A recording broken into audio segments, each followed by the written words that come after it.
What's going on, podcast pimps? Dana here to once again sing the praises of standard heating and air conditioning. I got on the ball early. I already got my AC tuned up for summer, and I think you should too. An AC tune-up means better efficiency, fewer breakdowns, and peace of mind before we get choke slammed with heat. And right now, it's their early bird special. $45 off an AC tune-up or $90 and you add your furnace in as well.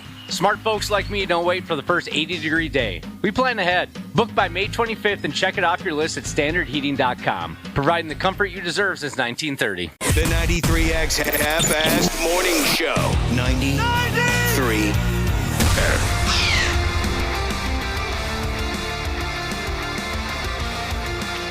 Oh, absolutely. Beautiful. It's wonderful to be here. Welcome to the 93X Half-Assed Morning Show on Monday morning. Certainly hope all is well with our terrific listening audience. Oh, you know what? We're planning on having company later on this morning. And I can give folks a hint or two on who's joining us.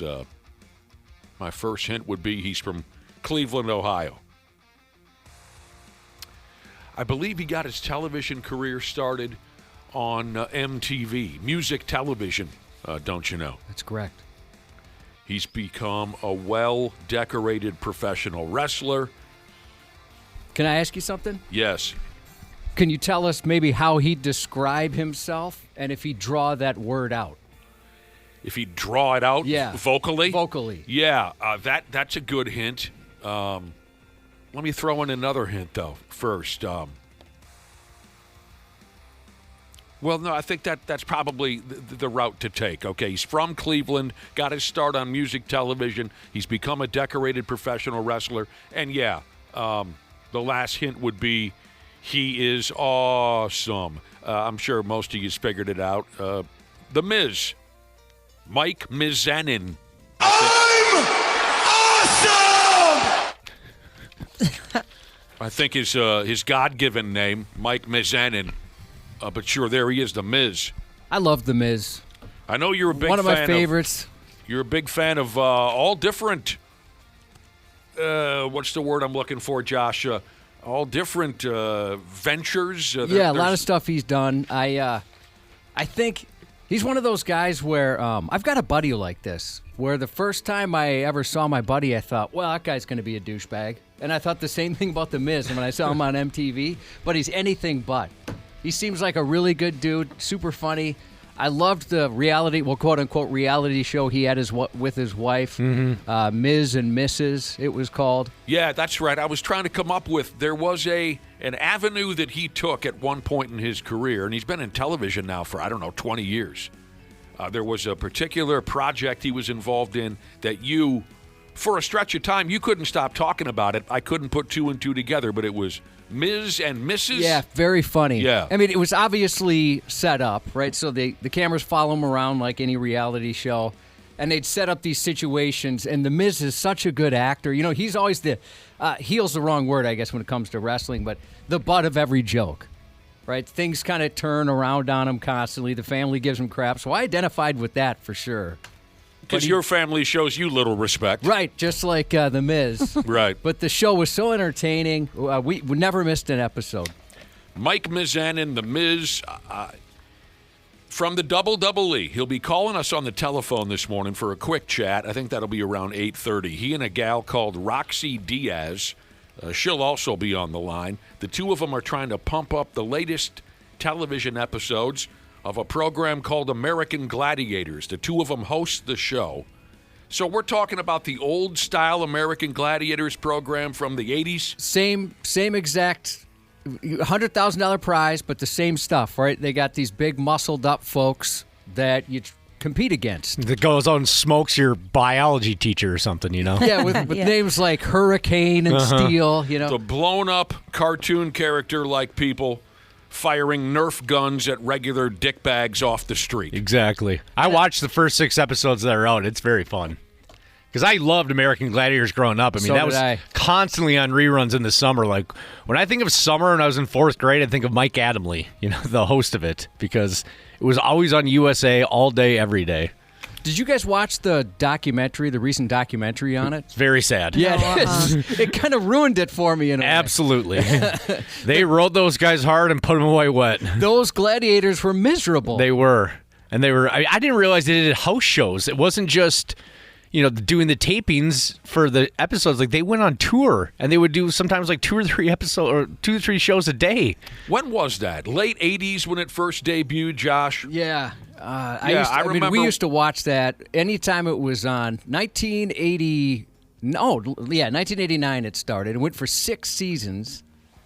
And it's been rebooted a number of times over the years, but I watched a little bit of the last one, and I only made a couple episodes. But with The Miz, he brings something different to it. He's a very entertaining guy. We're all fans. I wasn't familiar with Roxy Diaz. She was on a show called 106 in Park that was big when I was in high school. Is that a reality show? No, it was like a hip-hop, kind of like a TRL on MTV when they count down music videos. It was kind of about that, but hip-hop. Oh, okay. Yeah, if you get a chance to see that documentary, I don't remember the title. I'm guessing you folks out there are skilled enough these days as to how to look up a documentary. I'm sure you can find it. Maybe it's 4 or 5 years old. I can't think for sure. But 2023, Muscles and Mayhem, an unauthorized story of American gladiators. It's on Netflix. Sure. And they got paid no money whatsoever. They didn't get to, when they sold video games and action figures, they didn't get a piece of that. And anytime they went to go try to get a raise, they said, hey, you think you're the only muscled-up dude in California? I'll go find 4 or 5 more in a half hour. Oh, that sucks. Mm-hmm. They kind of had a crooked guy running the show. I don't know. Yeah. I saw the documentary when it came out.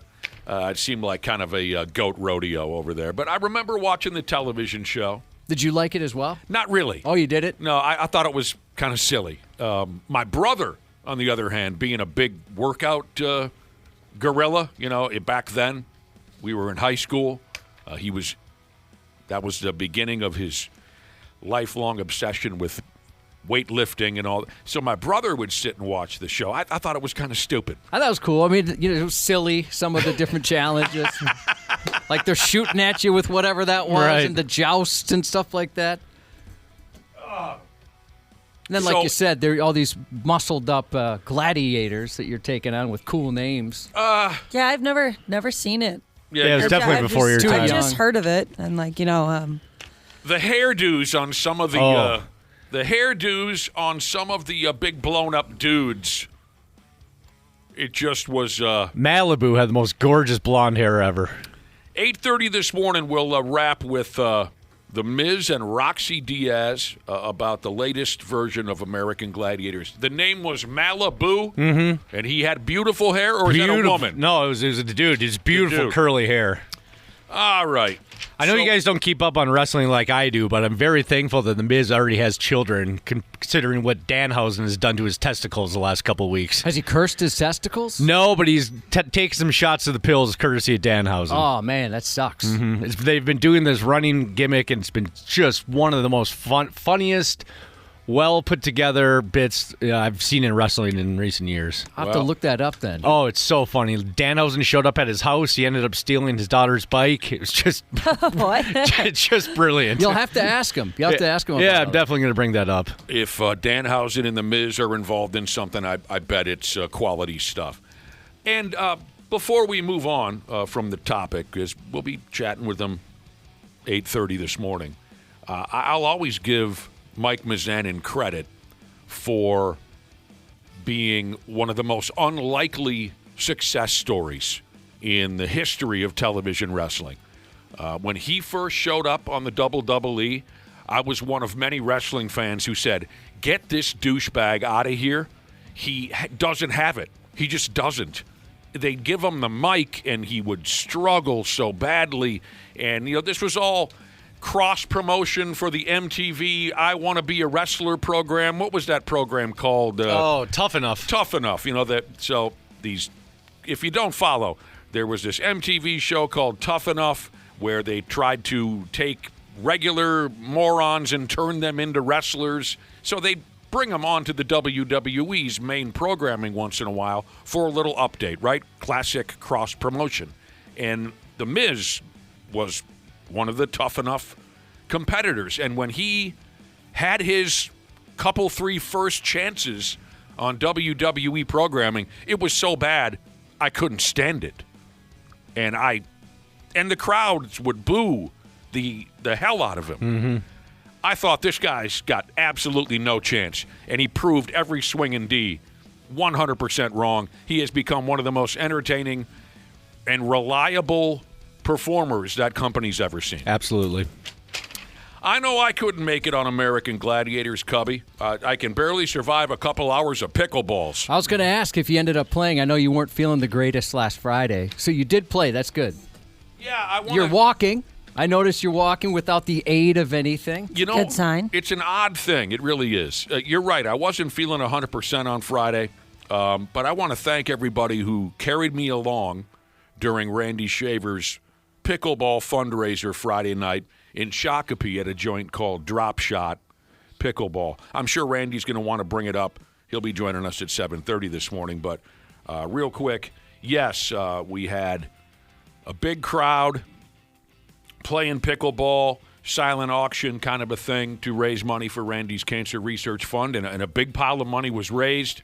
Met some really nice people, some dedicated listeners. Oh, cool. And I did play. I was able to get in 3 full-on games of pickleball. Not bad. No, I surprised myself. And my body was not as ruined the following day as I assumed it might be. Was your pickleball coach there? And if so, did she help you through anything? I did have my coach. Coach Kim was there. She drew some plays up on the board. She was very encouraging. Had a lot of fun. It's just I don't have the stamina. We play to 11, right? And I don't know, I know, Josh, you've played pickleball a handful of times. Dana, Ashley, I don't know if you've ever tried. No, never. It's one of those deals where I'm still totally confused by the scoring, but you can play for 20 minutes and the score is 5-5 for that entire 20 minutes because of who's serving and this, right. Yeah, it's got to be your serve to get a point. I believe that's how it works, right? So, we only played till 11, but you can be tied at 5-5 for 20, 25 minutes, right? That's infuriating. So by the time it was 9-8, right, as we're creeping up towards that magical 11th point to win or lose the game, those last few points, I was just out of steam. I just don't have the wind anymore. Yeah. And the legs and my back, Cubby, would start to... I'm 54, creeping up on 55 years old. I think I did okay, but I just don't have the gas in the tank anymore. I went to the first two pickleball events Randy had. I want to know if you saw a couple of these things that I saw. Did you see Randy topless?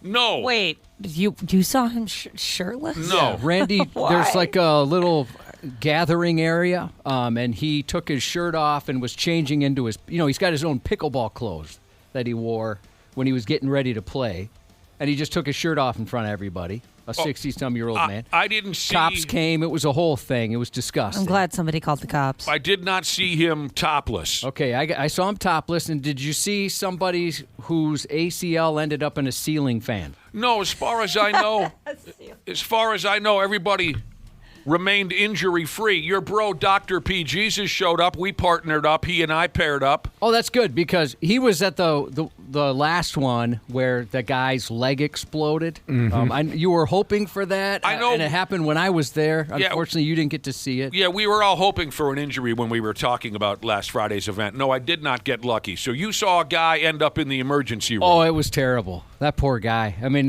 Dr. But at the same time, kind of funny, right? No, not at all. There was nothing funny about what happened. I feel so bad for that guy. We started playing pickleball at 6 o'clock Friday night. I left about 8:30. There was still a half hour left, but I had nothing left in the tank, so I went home. No injuries. Good. But Randy Shaver, I'm glad you brought this up, and I feel like busting his balls later. I'll probably forget. But Randy Shaver took a punk route. He took the bitch route on Friday night. he signed himself up to play with the beginners. Really? Interesting. But he's been playing for a long time. Right, right. Interesting. He put me with the intermediate class. What? Right. And you've only played a handful of times. I've played 3 or 4 times. He's probably played 30, 40, 50. So Randy's basically out there swatting flies. He's swatting flies. He's playing with the beginners, these high-arcing, slow-moving shots, and he just pink, and it bounces to the other side of the court, and then the beginner falls down, and that's 1-0. Oh, what right? a bitch move. Right. I'm with the, you know what it means to be intermediate in pickleball? That means you could be anywhere between terrible and professional. Well, you played with Dr. P, and he seems to play every weekend. Right. So, I mean, my 3 games cooked my ass because we played against a couple of gals. Their serve looked like an off-speed pitch from Pedro Martinez. The serve looked like a professional baseball player throwing you a screwball at 85, 90 miles per hour. And Randy's over there, do-do-do-do-do-do. Did he play full games? Ping. No. Oh, I don't know. That's nuts to me. When I was there, he'd just step in for a couple, and then, he'd kind of move around. And I know he's the star of the show. But he was on the court just as long as I was. But again, Josh, he's doing this. Do-do-do-do-do-do. Ping, boop, boo-doop, boo-doop, ping, dee-dee-dee-dee. Yeah. And I'm going, whoop-ah, whoop-ah, whoop-ah, whoop-ah, whoop-ah, against 30-year-olds. Intermediate Jesus said he was there and he saw Randy take a fall, but got up quick. Did you see Randy fall? No. I thought of one more thing I saw. I was too busy trying to keep myself from having a cardiac arrest. I'll bet. Yeah, jeez. Did you see a pending divorce? Because me and my oldest, we took on this couple, and they said, "Hey, we're kind of new," and we're like, "Well, sweet, so are we. This is perfect." And so we were playing them. There's no way these guys were new. No way. They were really good. Oh, they were hustling you? Oh, absolutely hustling us. And so they got kind of went on a little bit of a run, and they were ahead of us. And my stepson's a very good athlete. He's awesome. And so he's like, "All right, we're going to win." And so basically that meant go take a smoke break, me, and then he's just going to get in there. He's diving all over the place. We got 7 in a row. We beat him.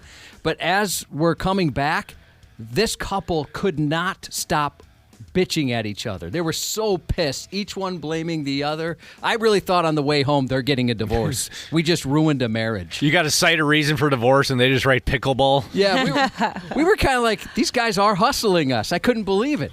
I should have known because they had pickleball outfits. They had really nice paddles. Yeah. Mm-hmm. Is it called a paddle? What do you call it in pickleball? I think so. I'm assuming that's what I love that your son was just like, all right, it's time to bring it up a notch. Yeah. I'm about to kick some ass. Yeah, he's awesome. He's so awesome. Cool. And they were getting so pissed. It is called a paddle, Josh, and it's funny you bring that up because you mentioned that my coach was present at the Pickleball fundraiser Friday night. And again, thanks everyone who said hello and said encouraging, nice things about our radio program. It was a cool deal. Really nice people. It's a fun event. My coach, Kim, at one point or another before we began playing, she borrowed me a paddle. I don't have my own pickleball paddle. And I said, "Okay, Coach, let me see that racket." And she was in the process of handing it to me. Then she pulled it back. And she said, "It's not a racket. It's a paddle. Rackets have strings." And I said, "Just give me that friggin' thing." I was kind of wondering if we get a text because you were saying ping earlier, and isn't it dink? Oh, I don't know. I thought that was the term. I don't know. Dink. Speaking of shirts coming off, Josh, you said you went to a pickleball event and Randy took his shirt smooth off. I had an extra layer on when we first got there, and we started warming up. That was my favorite part, was warming up, because you barely move. Oh, right? I like that too. Right. And eventually I had to take that top layer off. I had a hoodie and a sleeveless shirt underneath. I had to take the hoodie off because I was warm. And my wife says, would you just tuck your T-shirt in before you take your hoodie off? No, don't. Because if you take the hoodie off, you'll expose your She didn't. She doesn't want think people that to was see her sexy to or see her anything? nipples. Is that what it is? She didn't want to get everybody turned on. And It's a charity event. It's the nipples. I said, just, relax. And I took the t-shirt or the hoodie up, right? I'm pulling the hoodie up. The music is really loud. Is it really? Yeah. I'm pulling the hoodie up, and the t-shirt came with it. And I did expose my chest, and my wife said, "Oh, no." She's modest. I don't know the motivation behind it, but she did not want me to show my... Oh, no. Yeah. I wonder what she would have thought of Randy being topless around all those folks. She would have laughed her nuts off. Yeah. Yeah. I was uncomfortable. Oh, God. Wait a minute. Maybe I'm not okay after no. Lingering effects. I felt my legs were okay the next day. I really thought they were going to be they would just fall smooth off. So usually it's like, sometimes for me it's, so let's say And you the play back. Friday. The back. Sunday I'd be miserable, and you were fine? I've been all right. I've been all right. Yeah, Josh, they call that delayed onset muscle soreness. Is that what they call Yeah, it? that is the absolute I get that. worst. Yeah, because one summer, it was probably like 2011, 2012, I hadn't worked out in months, and I said, hey, I'm going to start P90X. Oh, yeah, I've done that before. And That's I always a remember that. really, really good idea. And I did the first workout, and it was all arms and chest and back, basically. And the next day, I was like, oh, I feel fine. I'm going to do day 2. This is great. You're an incredible athlete. Day 3, I woke up, and I could not lift my arms like a mummy, basically, further than that. I had to have my roommate help me grab things out of the cabinet. It was sore to even lay down. I was in so much pain. That happens to me like all the time, Dana. If I haven't worked out for a couple months, I go back into it thinking like, oh, like I'm sure I can do exactly what I was doing when I was working out for 3 months consecutively. Yep. And then, then I'm sore for like weeks because then I don't stop. I think, well, maybe it'll be better if I just keep going. God, I can barely walk down the stairs. This is going to sound really simple, but maybe this is why my legs weren't absolute dog feces in the days following Friday night's Randy Shaver fundraiser pickleball tournament, where I completed 3 full games of pickleball, played with some good partners, one of them being Dr. P. Jesus, but maybe this is the sole reason why my legs didn't just fall smooth off. Remember a month ago or whatever, Josh was saying, well, I'm not flexible. My wife tells me I'm the least flexible guy. She does. And I said, well, can you bend over and touch your toes? And you said, yeah. And I said, you can put your shoes on like you did when you were a kid? And he said, yeah. And I said, well, then your wife's full of what are you talking about? You're not flex. Then you got on the floor. You showed us you are flex. So after we had that conversation, I decided to try and bend over at the waist like we did in gym class as little kids and touch my toes. I could make it just about to the middle of my shins without being in immense pain. Since then, every day or every other day, I've attempted to get lower and lower. And as of about a week ago, Josh, I can now bend over and touch the floor. Hey, I'm so proud of you. It takes me a little while to get there. But like if I bend over, and feel free, go ahead. What's our text number? 651-989-9393 if you've got some cute bend over comments. I love the term the American taxpayer. That's my favorite, that particular position. I always think of a song that was around when I was in, I don't even know, like early high school, could be middle school, but it's bend down, touch your knees to your elbows. Come on. To the wall. I have no idea what the rest of it is. And the sweat comes off my balls or whatever, right? That's sure, the song. maybe. Anyway, I don't know. so I've every day or every other day, Josh, I've slowly but surely been attempting to touch the floor. And now, if you give me a minute, I can get there. And maybe that's the simple reason why my legs didn't fall off after playing pickleball, is that I've given them more, or they've given me more flexibility now than in the last 30 years. I'm like a proud mom right now. You feel like a proud mom? Yeah, like I'm genuinely so happy for you that you started doing that. I couldn't believe it. I've gotten there now after about a month. And I'm sure your mall walking has helped too. That's what I was just going to say. Yeah. I don't know. I mean, that'll stretch those legs out. I don't. You're moving around. We've only done it like 3 times. Do you have a goal? I've wanted to ask, when you mall walk, do you have a goal? Like a lot of people say you should get at least 10,000 steps a day. Oh, I don't think of that, but I know when we get done with it, the wife pulls out some kind of a computer out of her pocket and says, we did X amount of steps. I don't think about that, but so yeah, there you go. I don't know. You guys want to see me do it? I can do it off air. Yeah, go ahead. I do, yeah. Well, then I'll put my glasses on off air. I got my glasses. Oh my gosh. So many big life moments happening around here. You should do that one on air. Well, I guess, but why are you not wearing them? I only need them when I read.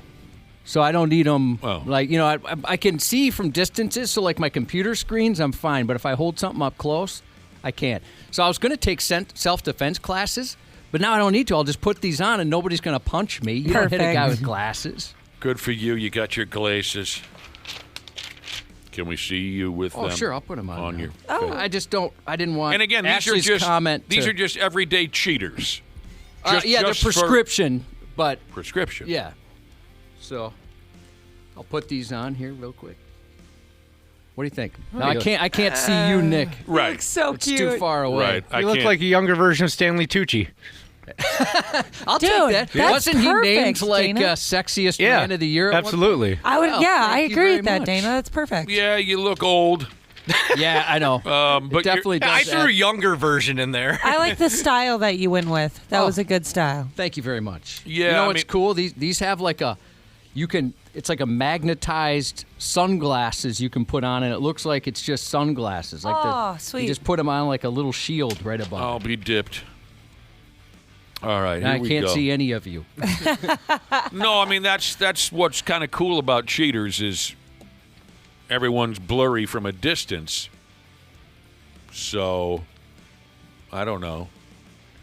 Oh, glasses give me such a bad headache. I just Well, I can't really wear anything You got some on my time. head in general. Like even if I wear sunglasses for a little bit, for some reason, and like they could fit perfectly. They're not too tight, but like any type of pressure around like the area above your ear there, your temple, it gives me migraines. So I can't wear them. So hopefully I never go, blind. Well, you'll need them someday. So here you go. Monday morning, a little later on, we'll talk with Randy Shaver about what a chicken pickleball player he is. We'll talk to Brad Ryder, this, that. I went to the Pigs game on Saturday night. Oh, that must have been fun. It was a good time. Did you make it to the end? Yeah, we damn near left, but we stuck around and saw the game winner. We'll be talking a lot about the Wolves and the Pigs when Randy Shaver and Brad Ryder get in here. Oh, I'm jealous that you got to be there. That must have been so much fun. Yeah, it was all right. It was all right. Okay, Monday morning. Appreciate you hanging around. We'll return with the stupid news here in a few minutes on the Half-Assed Morning Show. The 93X Half-Assed Morning Show. What's going on, podcast pimps? Dana here to once again sing the praises of standard heating and air conditioning. I got on the ball early. I already got my AC tuned up for summer. I think you should too. An AC tune-up means better efficiency, fewer breakdowns, and peace of mind before we get choke slammed with heat. And right now, it's their early bird special. $45 off an AC tune-up or $90 and you add your furnace in as well. Smart folks like me don't wait for the first 80-degree day. We plan ahead. Book by May 25th and check it off your list at standardheating.com. Providing the comfort you deserve since 1930. Years of hard work, and now you've got pain in your back, your shoulders, your knees, maybe your joints. You need help. Randy Shaver here with the answer. Dave Bialke. He's got over 30 years experience in getting workers' compensation benefits for people just like you. Don't suffer. Call Bialke Law today. 763-571-2410 or go to bialkelaw.com. That's BIALKE law.com. And it spells relief for you. Stupid news on the Half-Assed Morning Show.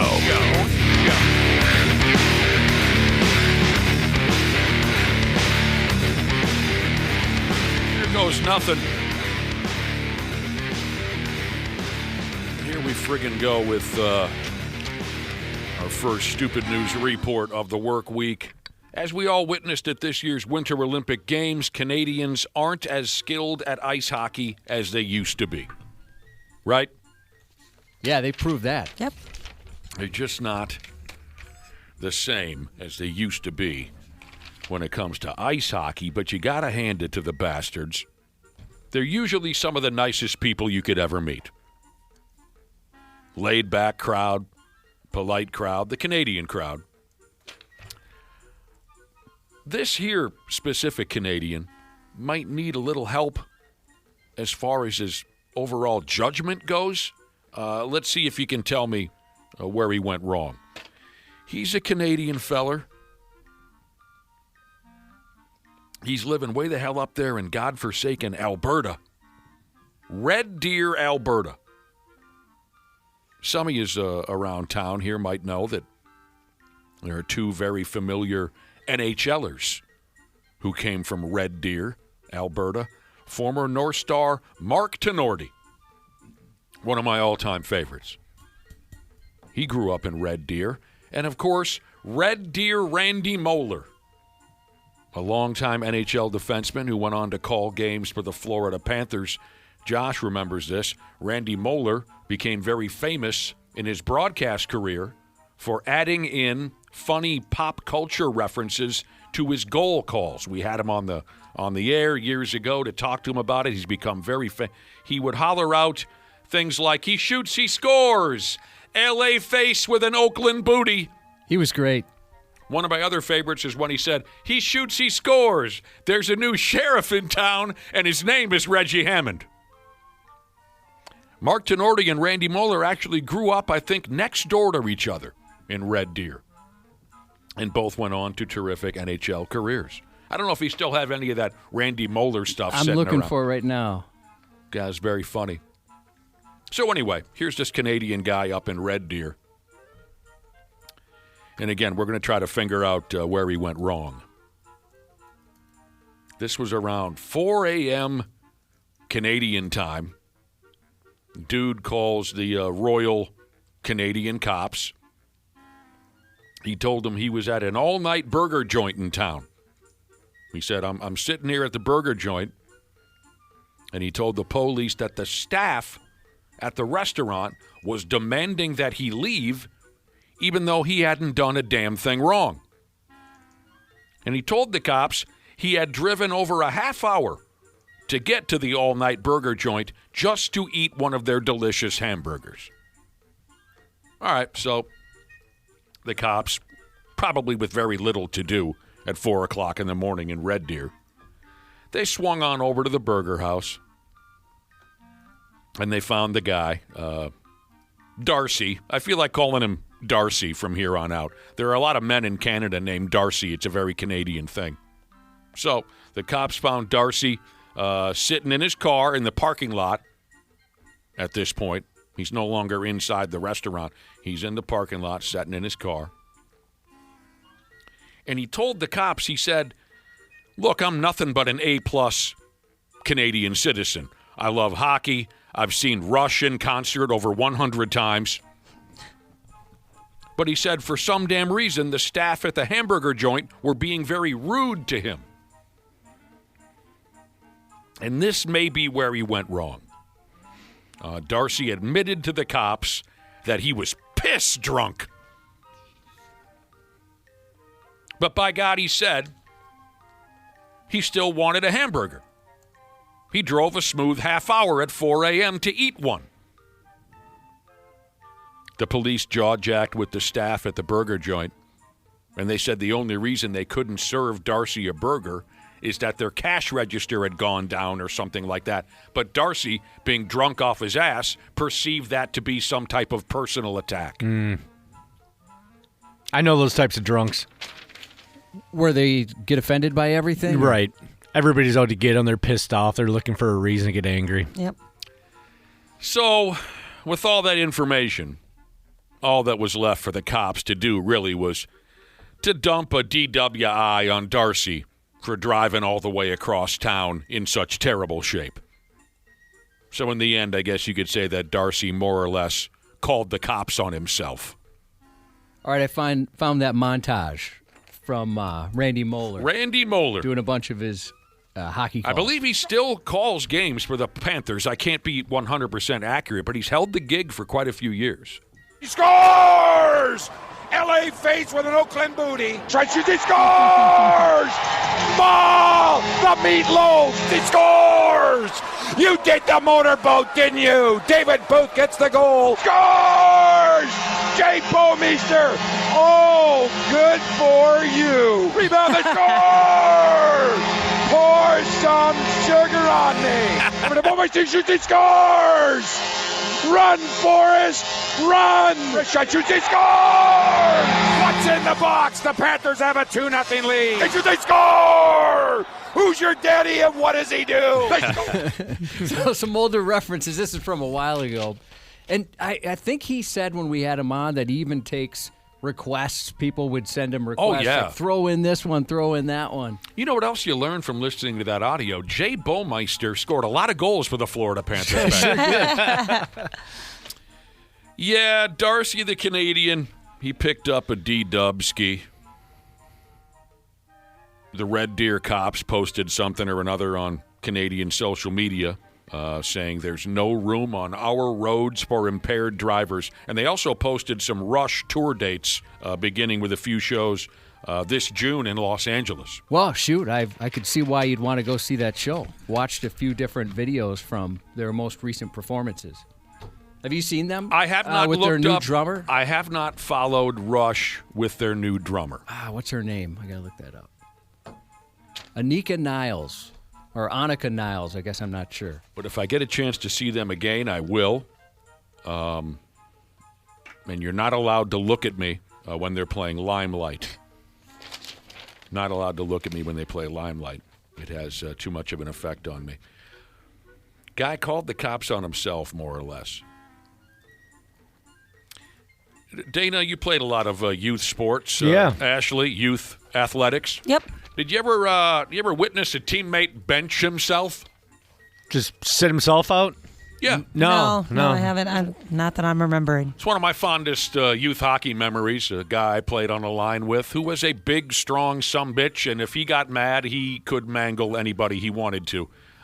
He came back to the bench. He and I had a shift. We got off the ice, and he turned to our coach, and he said, "Coach, you better bench me. I'm feeling a little out of control out there, and if you put me back out there, I'm likely to mangle somebody, and we'll be shorthanded, so you better bench me." And the coach said, okay. Wow, that's impressive. It is impressive. No? Yeah, You're supposed to say no to that? Okay, Phil, you're benched. Because I was the complete opposite. I would just go until I got thrown out of the damn game. Right. It's the only time I ever saw anyone bench himself. Coach, yeah? Better sit me out. I'm a little wild. I'm feeling a little squirrely. Yeah, it's good self-awareness right there. Definitely. Probably keeps himself out of trouble. Yeah, I thought you were going to say he's going to turn to the coach and say, I don't got it today. I'm hurting the team more than I'm helping. You get somebody else in there. All right, what do we got now? Another full-on adult pant wedding at the sandwich shop. And again, they're picking on the folks at Subway who have, for the record, never done me wrong over there at Subway. Me either. Even when I worked there, it was fun to work there. Oh, you're a sandwich artist? Heck yeah. It was a Although blast. there was one dude who flipped out on me, a Subway employee. This is 30 years ago. I think, Josh, you always get a kick out of this story. This was a period of time where I went into the Subway sandwich shop twice a week for sure. And I ordered the same damn thing every time, and the same damn guy was behind the counter every time. I think maybe they were struggling to keep employees. This guy worked too many hours.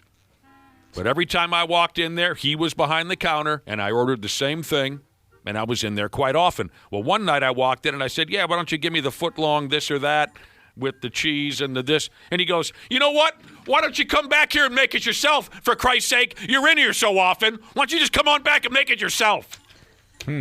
It was just me and him in the shop. I'm sorry. And I Instead of said, developing a relationship with you or anything, hey, there's my guy. I said, "Jesus Christ, what's your problem? Is there something wrong with you?" And he goes, "Well, you're in here all the time. You order the same friggin' thing. You might as well come back here and make it yourself." I would have loved to be there for You that. might as well just come back. And I said, "God dang, man." I think I would have left. I did leave. I Yeah. did. We had like a F you. Now, I ain't mad at the guy. Again, I think I understand the source of it. He was just working too much. I've wondered sometimes from places that I go way too often, or like if I go every day for a while, it's like Chipotle, where I got embarrassed because I'd show up and my bowl would be made. I was just like, yeah, we knew you'd be here. I wondered if they, like, in the back, they're like, this guy's a freaking loser, man. Oh, 100%. I hold no hard feelings and never did against Subway. I totally understand what happened in that moment, and I'm still a big fan of the joint, but just this dude unloaded on me out of nowhere. Subway's seen some tough times. Just cut him a little slack. Yeah. Give him a little grace. Yeah, if you're working there in like the 2010s or something, I think it was. Yeah. Oh, man. Josh, your thing about being a regular, I was walking down the street. We were going to a bar. I was with a gal, and we walked past a guy in a Potbelly's uniform, and he points at me and goes, "Hey, large Italian on white," because that was my go-to order. And I said, "Hey, yeah, thanks, man. Good to see you." And then we keep walking, and the date goes, I don't know if that's embarrassing or impressive. I can't tell. It is. There is kind of in the middle somewhere. Yeah. So more people here wetting their pants at the Subway restaurant. Oh, I thought of another. You got yelled at. Wasn't it also a Subway? An old guy yelled at you for your T-shirt or your hat, something like that? Yeah, that wasn't a Subway employee. That was just a dude I was in line with. Yeah. Oh, yeah. I went off to get myself a sandwich, had a T-shirt on. I didn't realize, it was something I pulled over my head to come in here to work at 4 o'clock in the morning. You don't always pay attention too closely to your wardrobe when you're dressing in the dark, right? Mm-hmm. Yeah. And I had my Rat Effin' Roll T-shirt on. Rat, the band from the 80s, hard rock band. It said Rat on the front, and on the back it said Rat Effin' Roll, only they spelled out Effin'. And I was completely oblivious to this. I did not pay attention to what I was wearing. And when I was in line for my sandwich, some old-timer who was in line behind me, so that crass slogan was staring him in the face, he said, "Well, what in the hell is this? How disrespectful." And I kind of looked around for what he must be talking about. Had no idea it was me. And then he said, "How could you wear that T-shirt in public, you low-life son of a bitch?" or so. And then I knew, oh, right, I'm wearing my Rat concert shirt with the F word on the back. And I think I said, "Look, pal, relax. I'm going to buy my sandwich and I'll get out of your life forever. How far do you want to take this?" Yeah, it's not like you were at an elementary school. Yeah. Elderly old bastard. I've seen a couple freakouts at a Subway, but it's a testament to how many times I've gone to Subway. What are they freaking out over? One lady was upset because there was pickles on her sandwich. Oh, my God. You could never, ever take those off yourself. And, I mean, it wasn't even a frustration. It was a rage. And then the other was, and I understand, this guy's frustration, but we walked into a Subway and they're like, "Hey, sorry, we're out of bread." And I was kind of laughing like, well, wait a minute, this is Subway. Don't you guys make bread all day long? It was kind of confused. You're supposed to. And it was probably, I'm going to guess, 16-year-olds that were working. They didn't care at all. And so that we were just like, all right, I guess we'll go somewhere else. The guy behind us, it was funny watching him trying to figure this out because he had the same reaction like, wait, what? This is a sandwich shop? And then eventually he freaked out. He was mad they didn't put a sign up. I mean, they could have handled it a lot better. They kind of did have attitudes. But this guy went nuts to the point where I thought he was going to start throwing stuff. No bread, huh? No. The bread truck guy got arrested on the way to, you know what I'm talking about? Yeah. Yeah, it's not the Subway fault. The bread truck guy got arrested over the weekend for contributing to minors or something. Nothing they could do about it. Oh, yeah, one more sandwich shop story. I wasn't there. This was a gal friend of mine. She goes to order up her sandwich, and, oh, wow, some dude just texted in another. I could tell another story here real quick before we move on. So this gal friend of mine goes to the sandwich shop, orders up her sandwich, and the guy behind the counter with the knife and the bread and the meats and the cheeses, he's going 100 miles an hour. There's about 30 people in line, and he's whipping them up as quick as he can, and he goes, "Okay, what do you want in your sandwich?" And she says, "Lettuce," and he grabs the lettuce, and pickles, and he's cutting up a pickle, and peppers, and he cuts up a pepper, and he puts it on and he's going so fast, and I'm assuming his hands were so cold from handling all the cold cuts and everything, he didn't feel this, but with that sharp knife, he cuts a vagina in the palm of his hand, right? Doesn't even feel it. And he's bleeding all over her sandwich now while putting the toppings on there. Ugh. And he says, Sir? and he says, anything else you want? And she goes, yeah, some plasma. And he goes, what? I don't have. And he looks down and realizes what her joke was all about. He had filleted the palm of his hand and was bleeding all over her. So they had to go in the back. New guys in the corner puking his guts out. They had to go get the JV guy out of the back to make her a new. Backdoor slamming walleye Jesus just texted in. And he says, in quote, Josh, here they are, the rats. Now, that's an old story. One of the biggest thrills in my early days here working at the radio station was Rat came to town, and I was going to have the opportunity to introduce them. Stephen Piercy. Well, I think everyone was still in the band minus Robin Crosby, who had gotten so sick. He had a heroin addiction and AIDS and everything, and that's eventually what killed him. But only Robin Crosby was missing, Josh, so it was Juan and Steven and Bobby Blotzer and Warren DeMartini. This was big for me. And so we're backstage. I got a chance to meet all of them and talk with all of them, and that was great.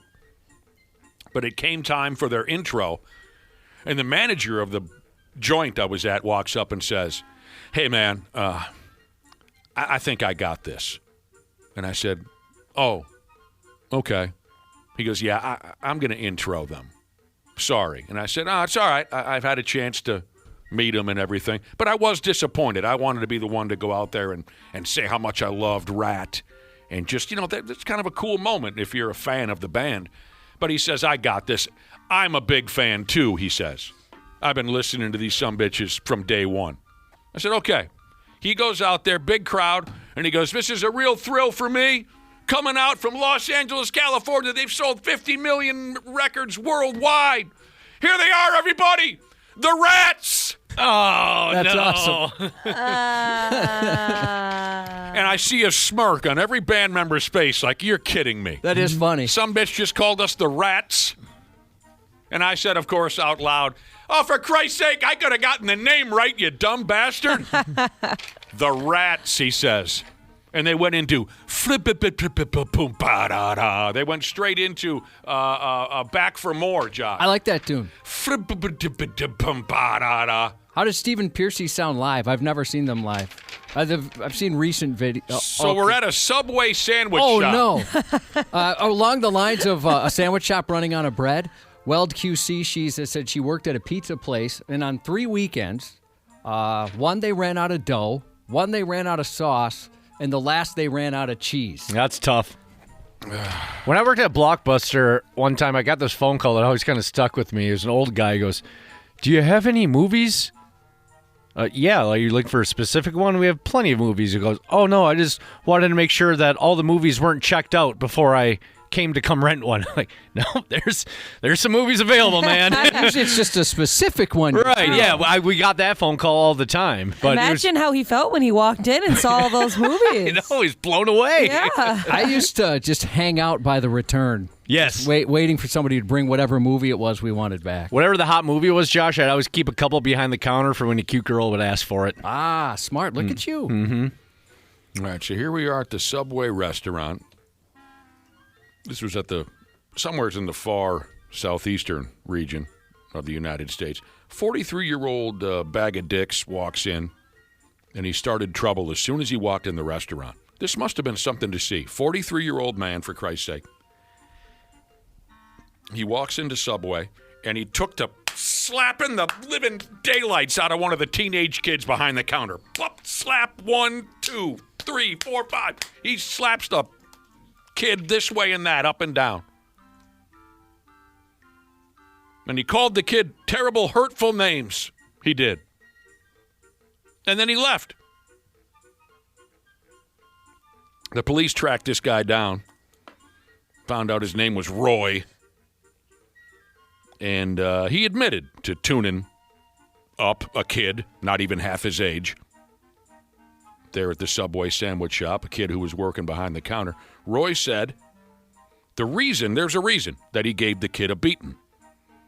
He said because last time he had come into Subway for a bite to eat, that same kid had, quote, intentionally sold him a sandwich made up of old stale bread. There's no way. So Roy, being a colossal idiot, he felt that the kid did that on purpose, which, of course, is the only logical conclusion possible, that the kid So the Pearl Harbor-style slapdown that he gave the kid was just Roy evening the score on this imaginary personal rivalry he has with this kid at Subway. What is the 5 fingers say to the face? What? Slap! He thought the kid intentionally served him dry, stale so he had to come back into the... Roy was arrested for battery. And I predict that Roy will be a friggin' hopeless moron until the day that he dies. I would think so. Yeah. Boy, he can hold a grudge for a while, can't he? Yeah. Over something pretty stupid. Yeah, jeez. It's not that serious, man. And you he definitely did not do that on purpose. You being a 16-year-old kid back there with your Subway hat on, all you're thinking about is, I don't know, making up some sandwiches and then going and getting high as soon as you're off work. Yeah. And some old-timer to a teenage kid, a 43-year-old, walks in and just pop, pop, pop, pop, pop. What the hell? I would be so confused. How would you guys handle this situation? I can't remember ever really sending anything back, if I had a food allergy or something. Usually I'll just crap, I guess I'll eat this. It wasn't what I ordered or something seems kind of weird, whatever. But there's a woman who talked about, she went to a Texas Chipotle and a worker had some sweat fall into her bowl. Whoa. Ooh. I don't know if I'd be able to eat through that or not.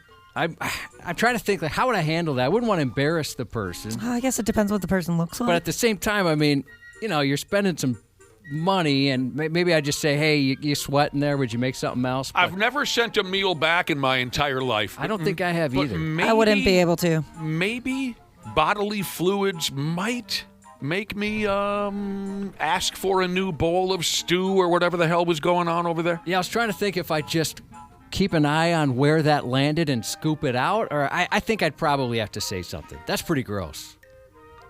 I could do sweat. I could eat sweat. You could? Yeah. That doesn't bother me Stranger as much. sweat? Yeah. I probably would also just think, it's one drop of sweat in a mighty bowl of stew. I think I can. Snot, a nose running. That's a different story. It's going back. Did you know? Blood. Yeah. Blood. Can you catch a disease from sweat? I guess I've never heard something. I think you can. Can you really? I think you can. Yeah, it's a bodily fluid, right? Yeah, yeah, Josh. That's what they say. Boss Lady Jesus says that a restaurant freezer is the best place to get high. Yeah, it is, definitely.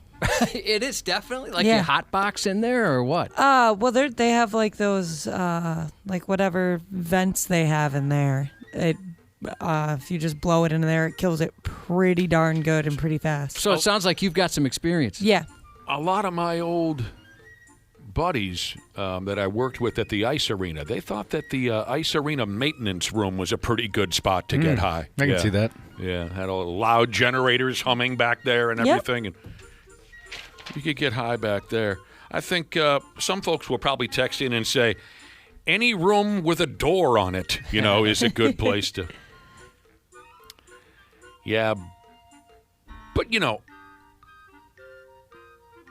all the food we've bought over the years in those hot kitchens, that our food has been sweat upon.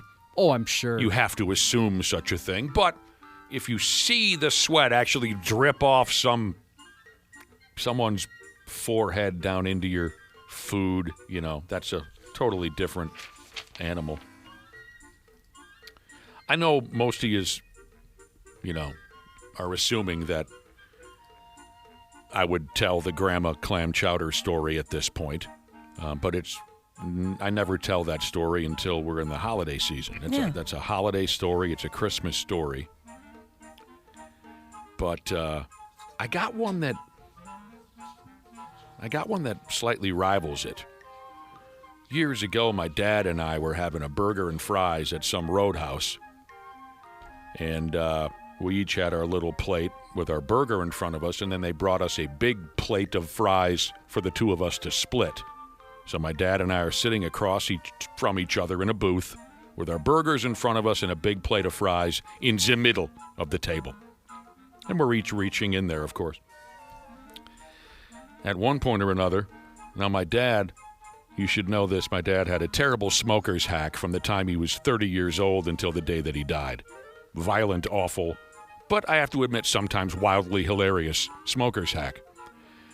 And while we were eating dinner there, I reached my hand over to the fry pile, and my dad cut loose with a big one of those deals, right? Smoker's hack. And something wet and heavy hit my hand. Oh, I was drinking when you said that. Gross. That's awful. And I said to my dad, I said, No, dude. I think you can finish off these fries. Yuck. Oh, you sound like Peter Griffin there. That is gross. I almost spit up my beverage. I almost spit up some Diet American Dew. Oh, I love the What Diet in the American Dew. world? Yeah, for the 250th. Yeah, oh my Ashley. gosh, that's so Never cool. felt more American. But just thank God, really, as awful as that was, thank God I was reaching to the fries in that moment. You were a sneeze guard. Because what if he had hawked that loogie onto the fries and I wasn't aware of it, and then I grabbed a fry and then put it throw in, up. and then I ate it. Ugh, dude. Sick, no. bruh. Yuckies. I said, Dad, the rest of these fries are yours, bruh. Okay. What is this? We got to get through one more. Some low-life peckerhead thieves in Washington State. They took the stealing cars gimmick to a really stupid level a night or two ago. What a couple of buttlords here, Cubby. Total buttlords.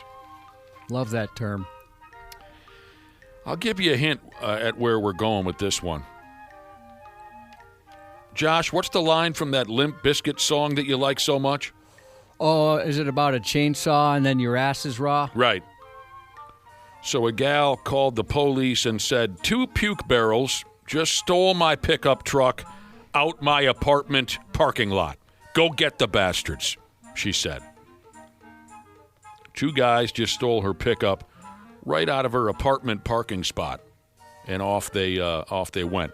It only took a few minutes later for a canine cop to spot, well, a canine and a human being. I just didn't want people to picture a dog driving a car down the... Although we're probably getting there with technology as it is, right, John? Yeah, that'd be so cool. You make it look like the dog's driving. It only took a few minutes before a human cop and his canine partner spotted the pickup racing down the street, and here we go with one of those idiotic high-speed chases again. And the police have that dash camera rolling, as they always do.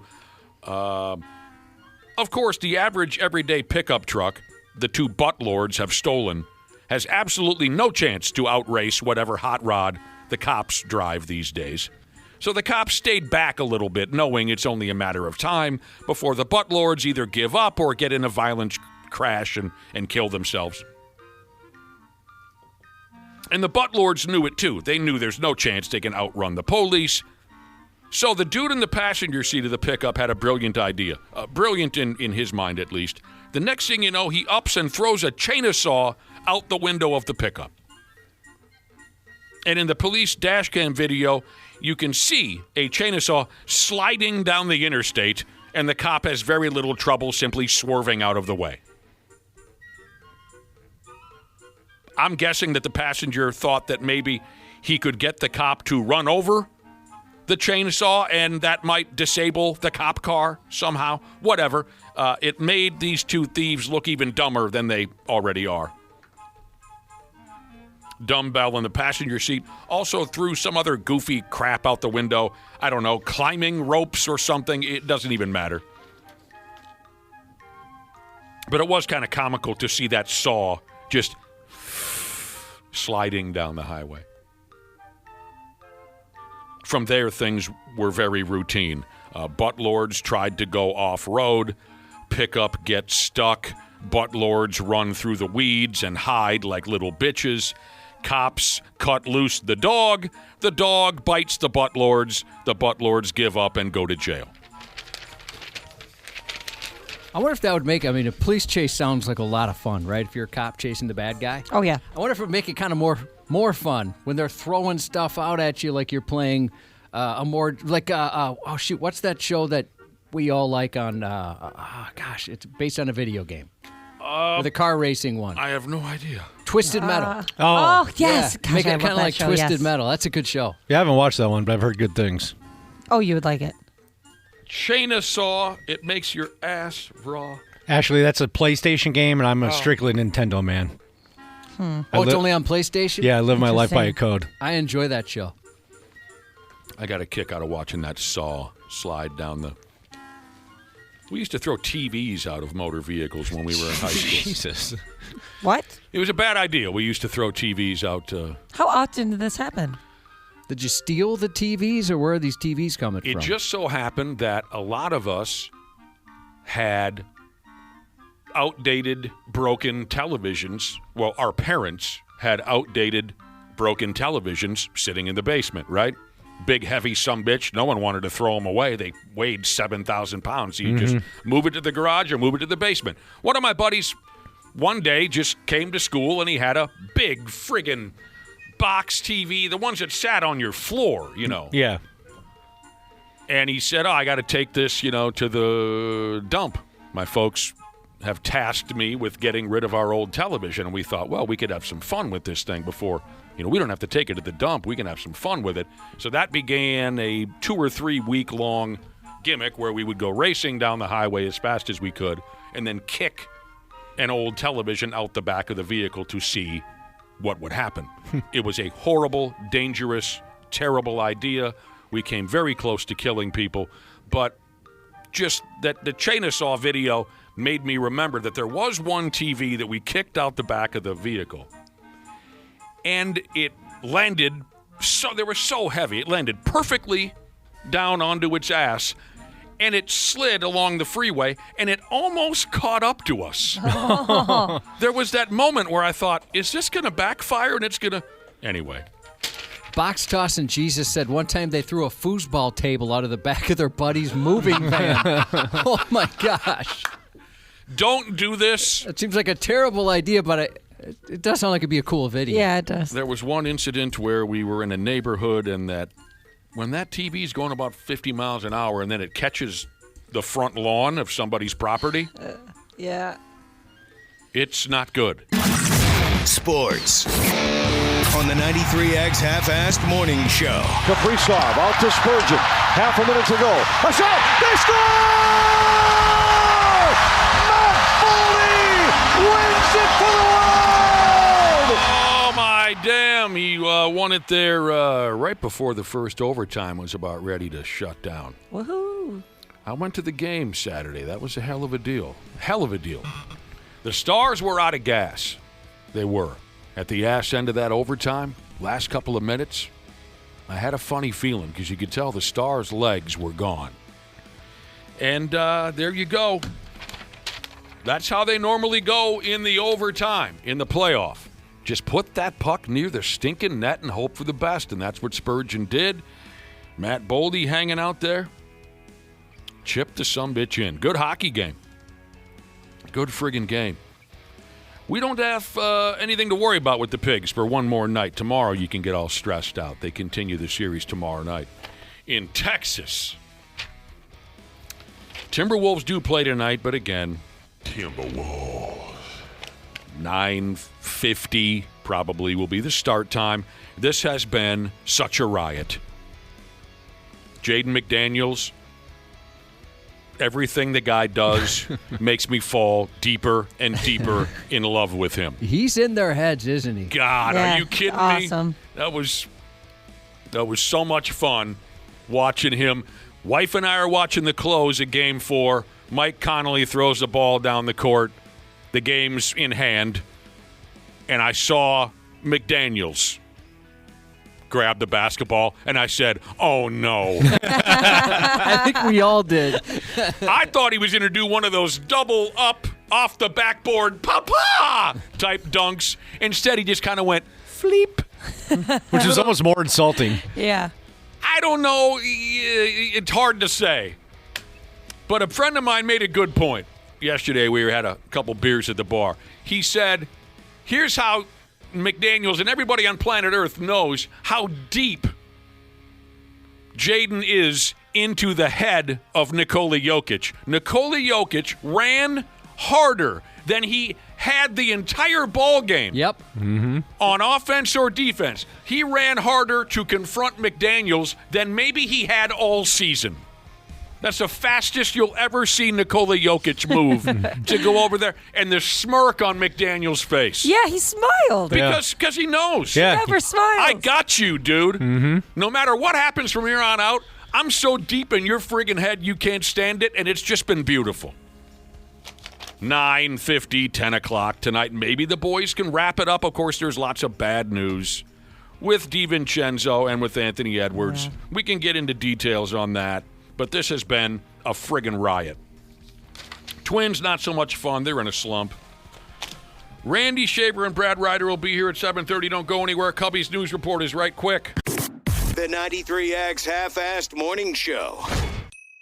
What's going on, podcast pimps? Dana here to once again sing the praises of standard heating and air conditioning. I got on the ball early. I already got my AC tuned up for summer, and I think you should too. An AC tune-up means better efficiency, fewer breakdowns, and peace of mind before we get choke slammed with heat. And right now, it's their early bird special. $45 off an AC tune-up or $90 and you add your furnace in as well. Smart folks like me don't wait for the first 80-degree day. We plan ahead. Book by May 25th and check it off your list at standardheating.com. Providing the comfort you deserve since 1930. Years of hard work, and now you've got pain in your back, your shoulders, your knees, maybe your joints. You need help. Randy Shaver here with the answer. Dave Bialke. He's got over 30 years experience in getting workers' compensation benefits for people just like you. Don't suffer. Call Bialke Law today. 763-571-2410 or go to bialkelaw.com. That's BIALKE law.com. And it spells relief for you. Hey there,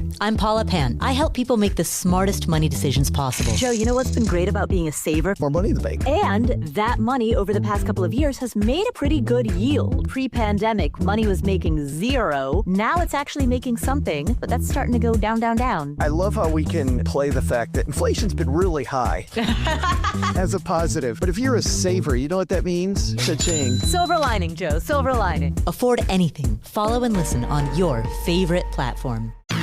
Half-Assed Morning Show. 93X. Good evening. We're here to provide you an update on the incident that took place tonight at the site of the White House Correspondents' Dinner. At approximately 8:36 tonight, an individual charged a U.S. Secret Service checkpoint here in the lobby area of the hotel. He was armed with a shotgun, a handgun, and multiple knives. As he ran through that checkpoint, members of law enforcement from the United States Secret Service intercepted that individual. The armed suspect arrested in connection with the shooting at the White House Correspondents' Dinner has been identified as 31-year-old Cole Allen, as new details have emerged about what happened. During a press conference late Saturday night, D.C. Metropolitan Police Department Interim Chief Jeff Carroll said Allen, who'd been staying at the Washington Hilton Hotel as a guest, was carrying a shotgun, a handgun, and several knives when he tried to push through a security checkpoint outside the ballroom where President Trump, his cabinet, and members of the media were gathered for the event. Authorities say Allen fired between 5 and 8 shots before he was apprehended. One Secret Service agent did take a shot to the bullet-resistant vest, but he's expected to be okay. An agent was injured and transported to a local hospital where the agent is receiving care.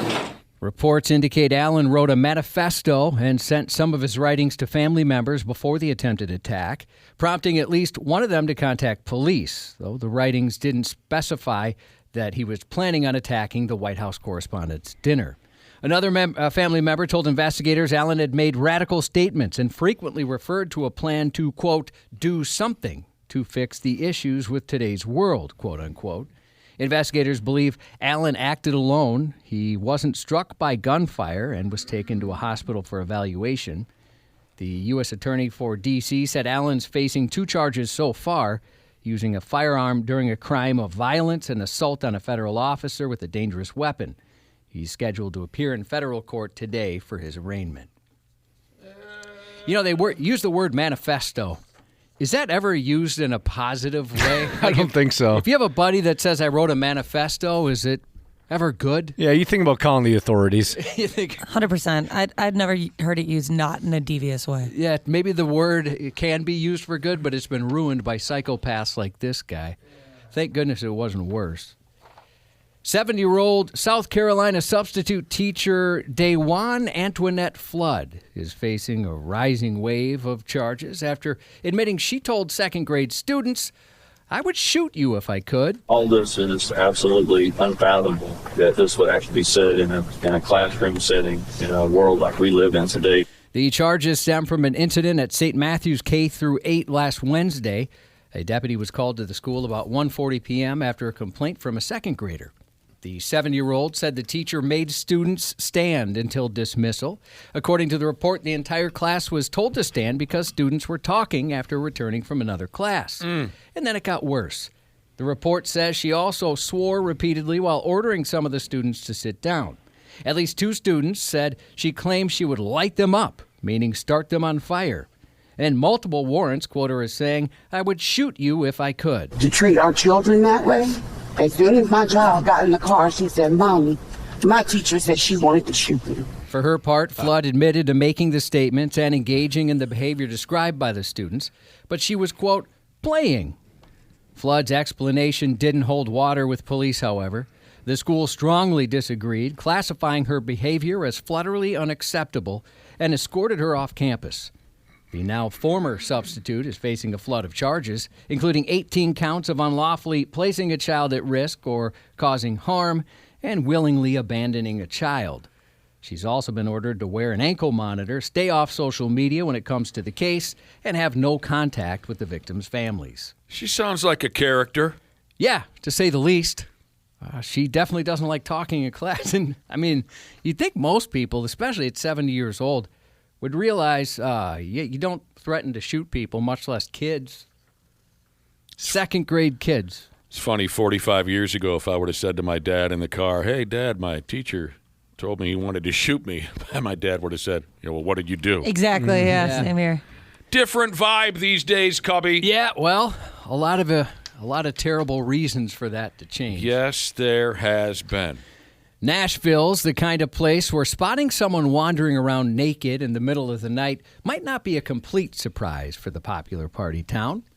But this time, the late-night streaker wasn't coming from a bar. He was coming from his crib, the kind with rails.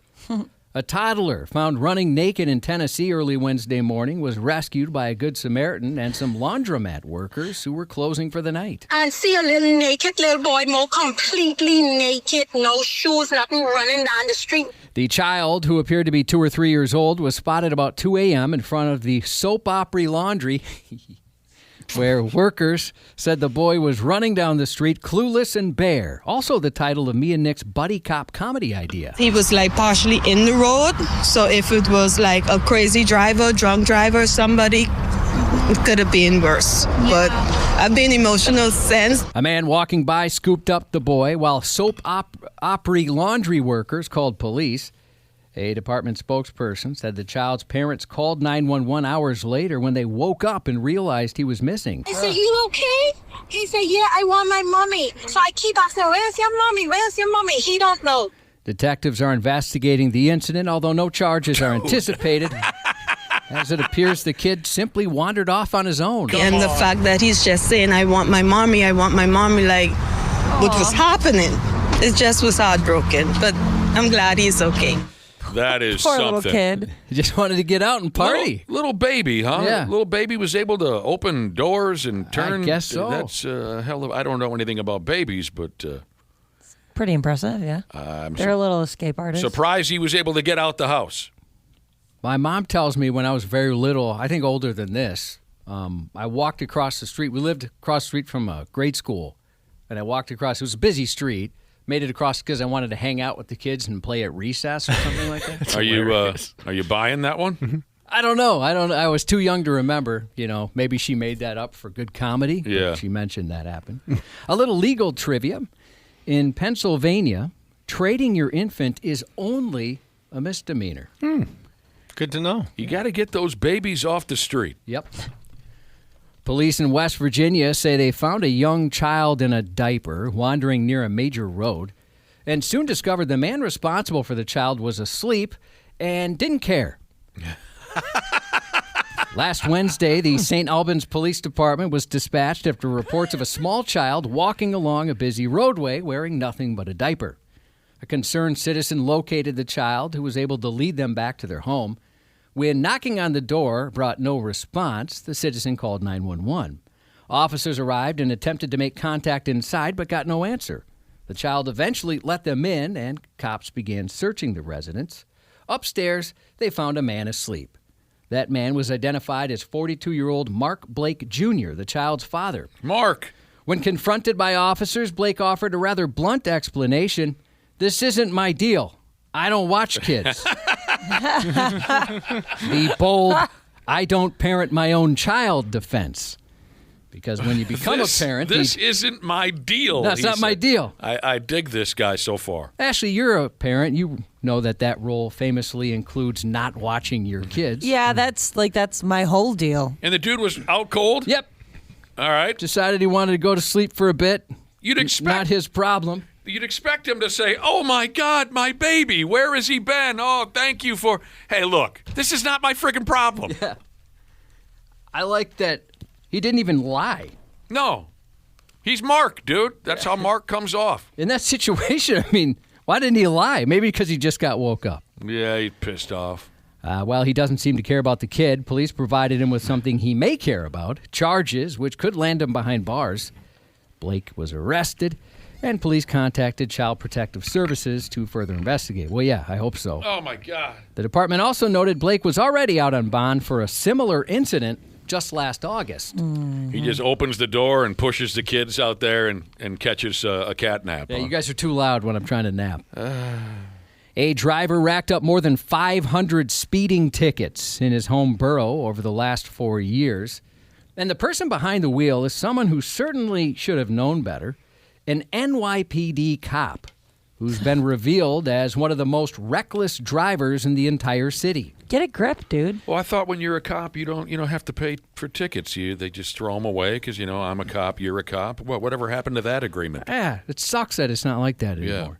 33-year-old James Giovansanti was caught on traffic cameras either speeding through school zones or disregarding red lights, an astonishing 187 times in the last year alone. And that's only on Staten Island. Staten Island. Going back to 2022, the lead-footed cop has tallied 547 tickets across the borough. There is a pickup truck on Staten Island that's racked up $36,000 in speeding tickets in the last 4 years. That truck belongs to an NYPD police officer.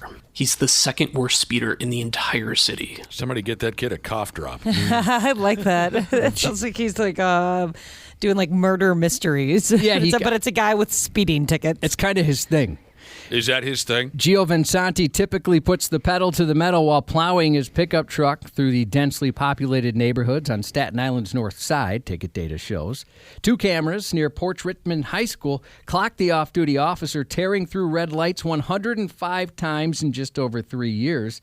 In all, he's accumulated $36,000 in fines. Jeez. Comparatively, the city's reigning reckless driving champion, an astonishingly stupid Brooklynite, racked up $64,000 in fines. That's insane. How are these guys not in jail? I know. A New York State senator said the disgraced cop is exactly the kind of serial speeder his proposed Stop Super Speeders Act will hold accountable. The state lawmaker said his act works the same way as the speeding camera program, by placing speed limiters in cars tied to drivers who are issued 16 or more speeding tickets in a year. According to the New York City Department of Transportation, drivers who rack up 2 or more moving violation tickets annually are 40 times more likely to cause a crash that could kill or critically injure others. So this guy's got a lot of money he owes the county, state, city, whatever the hell it is. Yeah, it's going to be tough to pay back, I'd imagine. $36,000. But again, you think he'll go to the cooler? He's number 2, number 1, $64,000. I don't know. I mean, speeding through school zones and all that? Yeah. Not sure how that works. Could be naked babies on the street. From what we've learned earlier. From what we learned earlier from, earlier. I feel so old, but like there's a high school and a middle school by my house, and I hate when people go like even 1 mile per hour over the speed limit there. I'm like, there's children out here. Slow down. Yeah, you're officially a mom. Well, that's how I am in my neighborhood, and I'm the same way. I ain't got no kids. I told you about that already. I got my little sign that says "Slow the F down, you friggin' jag off" in my front yard. Yeah. I hate that scene. Florida police officers responding to our Florida Police Department, is responding to a viral video which appears to show two vehicles street racing, and one person behind the wheel is someone who clearly should have known better. A Homestead police officer racing in a marked patrol car. Police say the footage captures a red car and a marked Homestead police vehicle stopped side by side at a traffic light. The driver of the red car, who said the cop had just pulled him over and then let him go for doing donuts, recorded the moment using a camera mounted on the back of his vehicle. In the video, there appears to be a brief verbal exchange between the driver and the officer. The driver of the red car claimed the officer asked, quote, "if I wanted to run it," suggesting a race. According to the driver's caption on the video, they initially thought the officer was joking, but then the patrol car suddenly traded humor for horsepower and sped off. The red car attempts to give chase, but couldn't keep up. The department's public information officer confirmed the Internal Affairs has launched an investigation into the incident, including identifying who was behind the wheel of that squad. The biggest reason we put out the press release is we want to make sure that not everyone paints the picture that this is what the Homestead Police Department does. Officials say appropriate action will be taken based on those findings. You think this was that cop's idea of, hey, I'm going to bond with the citizens and show them that I'm not always a hard-on, that I'm just a regular guy who will have some fun and that. I absolutely do. You do? Yeah. I Okay. mean, obviously not knowing the person behind the wheel, but I thought kind of the same thing. Yeah. That these guys were just going at it. But the cop dusted him. Yeah, I'm sure he did. Yeah, got some powerful vehicles. The other dude was driving a Challenger. The cop had a Charger. You're a challenger. Thank you. You challenge all of us to be better every day. Oh, my glasses fogged up. I'm tearing up. Minnesota Court. Josh wears glasses now on the radio. Day one. Day one. And I sharp, man. I forgot when I started. You look like an old man. Yeah, I know. I certainly do. You look old with those glasses. I'm feeling it. Minnesota court officials are warning residents about some world-class buttholes behind a new text scam involving fake traffic tickets, pressuring people to either pay up or show up in court. The phony messages were first reported in Hennepin County, and they're crafted to look legit. They include details like a fabricated case number, the name of a judge who doesn't exist, and even the real address of the Hennepin County Government Center. Each message also urges recipients to scan a QR code or pay the supposed fine. Convenient, yet counterfeit. Officials stress neither the Minnesota Judicial Branch nor law enforcement will ever notify you about a traffic violation via text message or phone call. If you get one of the messages, don't click the links, don't scan QR codes, and definitely don't share personal or financial info like your credit card number or social security number. These texts look like they're being sent by Hennepin County District Court, and they even include fake judges' names and QR codes for payment. If you do get one of these texts, you are asked to report it to police. DVS said they used to see a scam like this about a year ago. Now it's happening every 3 to 4 months. Motorists can check their driver's license status and any amounts owed related to their driving record on the DVS driver's license lookup webpage. I got one of them. Oh, you did? Yeah, actually, I think I got 2 of them. How much money did you lose? You don't know. You can't see anything anymore with those glasses. Yeah, true. Nothing. I gave him your credit card number. Oh, smart. Yeah. Okay. I didn't want to risk got it. one the other day. I don't know who they were pretending to be, but it was one of those, hey, just a reminder, you still owe us some money over here. Give us a call. Give us your social security. That whole thing. I don't remember who they claimed to be, but I get a kick out of it because I'm picturing some low-life chronic masturbator on the other end. I'm trying to picture what kind of douchebag is sitting there right now sending me this. Yeah, I'm with you on that one. And one of my favorite buttons to hit is the delete and report spam button. Yeah. That's kind of fun. Satisfying. I should do that. Okay. Unsubscribe. That's a fun one, Who too. gets that spam report, Josh, when you say delete and report spam? I don't know, but I hope that they find out. That they know. Who's on the other end of that?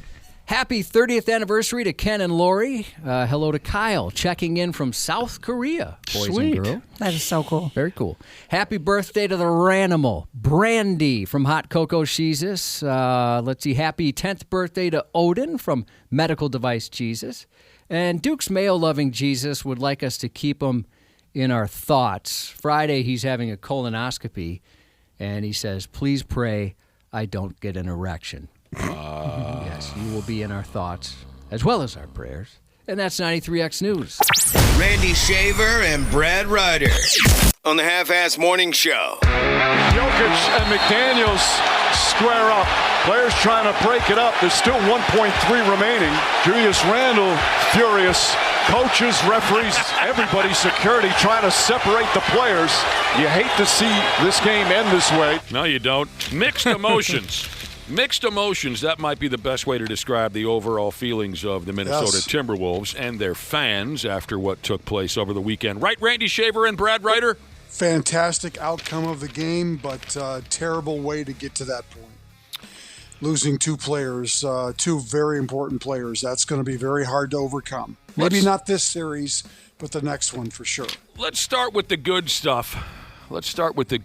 By damn, first off, congrats to the Wolves on their win over the Denver Nuggets Saturday night in Game 4 of their little opening round series. They beat the Nuggets' ass again with solid defense and an unreal performance by super pimp guard Ayo Dosunmu. The kid comes off the bench and scores 43-some points. It was truly the game of his life so far. Man, that was a blast to watch. We've been swinging from his jock all year, haven't we, Randy? For sure. He's been fantastic. Man. And now we'll get to see I don't know how he could play a better game than that. I don't either. I mean, he was, what was he? He was 13 for 17 from the field, 5 for 5 on threes, 12 for 12. He went to the line 12 times. Anyway, no, he went to the line 12 times and made all 12. So, I mean, you can't play any better than that. He will get a chance to start now and they're going to need him to play 40 minutes plus because of the injuries to their two guards. Yeah, we're getting there, of course. For now, we're talking about the good stuff. But yeah, Ayo Dosunmu, however the hell you say your name, I love you. So much fun to watch. Oh, and of course, Jaden McDaniels continues to be the best comedy act in town. Hilariously starts trouble by flipping in a little layup as time expired with the game already decided. Jokic wets his pants over it, and there was that shoving match, and it was awesome. Unless, Brad, you'd like to lecture the young people about their behavior. I figured this was coming. I think that there's not, in my mind anyway, this isn't a black and white thing. I mean, sometimes I think it's okay and sometimes it's not. I think in this case it's probably not an awful thing that he did it, and I'll explain why if you want. Well, have you come around to how much fun it is to have such a hateful rivalry going on for all of us to enjoy? Well, no, I do. Yeah, no, I do. It's fine. But, if Denver, I'll give you an example where I don't think it would have been okay, and I think it was okay, to be honest with you, but it wouldn't have been okay if Denver were dribbling out the clock, too. But they were still fouling in the last minute and a half when they were down 12, and they were jacking up threes. And so if they're doing that, then I don't think then it's fine. I don't know. I don't have a big problem. Yeah, the prior possession, if you were paying attention, Denver was up the Wolves' ass playing D, fouling. Yeah. This is funny. Now, I got this text from a listener who says, I think everyone is looking at the Jaden McDaniels thing incorrectly. Jaden didn't do anything wrong. He thought the Nuggets were still playing defense. He just couldn't tell the difference. Do you say anything? I think given... Oh, go ahead, sorry. Did Jokic say anything to you when he came over? Or was it just... Nah, I don't know what he said, to be honest. I just seen someone that was big as hell. Is there a reason you like to do those layups or dunks at the end of games? Nah, the clock still be running, so I'm about to go score. I don't know if you could catch that. If Denver had been running out the clock and giving up possessions on shot clock violations, then I think it's probably. But in this case, I don't have a problem with it. I mean, if you could, it's kind of like your empty net theory in goal, though, Nick, a little bit. Like, I mean, I know you poke fun at it somewhat, but there are some comparisons to an empty net goal. I'll go along with that. I don't know if you could follow Jaden there, but after the game, someone asked him, did Jokic say anything to him in that moment? And Jaden said, I don't think he said anything. All I knew is there he was, and he's big as hell. So that was just terrific. A buddy of mine said yesterday, he said he wasn't altogether in on Jaden McDaniels' behavior earlier in the series with the bad defenders comment, but he said yesterday that he can't deny after the controversial last-second layup, watching Jokic run harder down the court than he ever does on defense, than he ever does during an actual game, just to confront Jaden, convinced him that this is awesome. Yeah. And he also loved the smirk on Jaden's face when Jokic grabbed him, because it was obvious that McDaniels was thinking to himself, dude, boy, do I got you now. Oh, definitely. I also think you have to defer a little bit, too. Did you hear Mike Conley's comments after the game? I mean, Everybody respects Mike Conley, and he knew as soon as he threw the ball down to him. He said, uh-oh. He knew what was going to happen, and he realized that he probably shouldn't have thrown the ball down to him. So you got to defer a little bit to his way of thinking, and everybody respects him. And if he thought it was a mistake, then maybe it was, but I'm not losing anything. Here's the thing though about Jaden McDaniels. Everything that he said in those comments, he's backed it up. He backed it up when they because it easily could have gotten, the Nuggets could have played better defensively. They could have done something, could have won the game. It could have backfired. It didn't backfire. In fact, if you watch Jaden McDaniels play defense, nobody is playing harder defense right now than Jaden McDaniels. And I think part of that is he's backing up all the crap that he's been saying about Denver. This guy is just my favorite. It's been entertaining. What a riot. What a riot. By the way, back to the little skirmish that they had. So there were a couple of fines. I don't know, Julius Randle got fined, this guy, that guy. No suspensions, no harm done. Yeah. I was concerned about Julius Randle. Mm-hmm. He looked madder than I've ever seen him in his entire life. I thought he was going to pull somebody's skull smooth off their shoulders. He looked so furious. No one's really been talking about. Somebody must have said something to him that set him on. Do you remember? Did you see Julius, Josh? I thought for sure he was going to throw a punch. He was enraged. Oh, yeah. But I don't know how these guys, they're interesting because Randall, like I said, looked madder than I've ever seen him. Somebody sat him down on a chair, and he was right back to just appearing to be cool as a cucumber. So I'm surprised he didn't strangle somebody. That was so much fun. Now, here's the bad stuff. What made the win that much more impressive was the fact that almost immediately in Game 4, two of the Wolves' most valuable starters went down with terrible injuries. Dante DiVincenzo is all done for the year, and by God, I hate to say it out loud. Probably done next year. Right.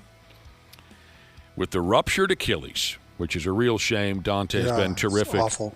He's never missed a game. Played every game this season. He's got gorilla nuts, for Christ's sake. That's right, he sure does. Yeah. Feel very bad for Dante DiVincenzo after all he's contributed to this team. He's an effort guy. He's just great player. Anthony Edwards violently hyperextended his knee all backwards and whatnot. That was tough to watch. And the word is he'll be out and unavailable for multiple weeks. Hell, who knows what that really means. Yeah, that one's there's a lot more questions to that one. He, depending on how far the Wolves go, he could come back at some point. Obviously, Dante is a different story, but what Jason Tatum did this year in coming back for Boston, after his devastating Achilles injury. There might be a chance where Dante late next season, if he follows the same script as Tatum, it's possible he could be back by the end of the regular season next year. That damn Achilles tendon has become like a hidden stick really of has. dynamite in the NBA, where you don't know where it's going to go off and who it's going to blow to pieces. Yeah. I think the hidden, with Edwards, the multiple weeks thing, I think that was probably a very smart way to put it if you're a Wolves medical staff member, because you don't want to you don't want to get your hopes up. You don't want to get the fans' hopes up. You don't want to get people's hopes up that he's going to be back anytime soon. They're going to have to win the next series without him for sure. The next series, and then we'll see. This is really eerie. A text just came in from Kraken Skulls Jesus. Dante DiVincenzo is now the fourth player wearing number 0 to tear his Achilles in the playoffs in the last 2 years. Oh, wow. Bum. That's a stat. Look out. Who's that big center for the Detroit Pistons? Jalen Duren? No. Oh, is he a 0 guy? Oh, I don't know. Yeah, you're right. Duren is a 0 guy. I was mistaken. Not for the Pistons, for the Sixers. Big old center. Embiid? No. He wears 21. Drummond? Yeah. I'm just trying to name other players in the playoffs who wear number 0. What a weird stat that is. Junior Ortiz. Watch out. Junior Ortiz, Ken Burrow.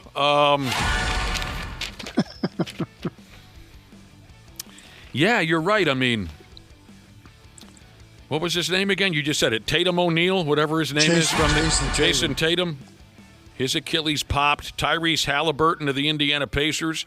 He was having the time of his life until that Achilles bomb went off. Yeah. He couldn't finish the NBA finals, and then he got shingles, and then he put on 35 pounds, and everyone started calling him Tyrese Halliburger. Poor guy. So we all know that. Go ahead. Sorry. We all know the difference that Edwards and DiVincenzo can make on any given night. So Gorilla nuts.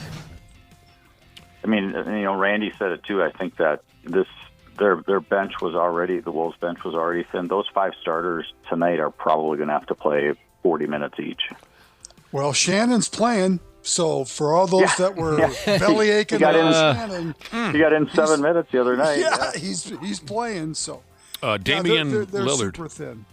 Yeah, guys are gonna have to play a lot of minutes. Damian Lillard, the other guy with number 0 that had his Achilles shoot across the arena. It's something how quickly a team's fortunes can change, huh? Right. Yeah. When a win feels like a loss. Well, look at San Antonio. They get Wembanyama back, and they take care of Portland, and they're on their way to winning that series.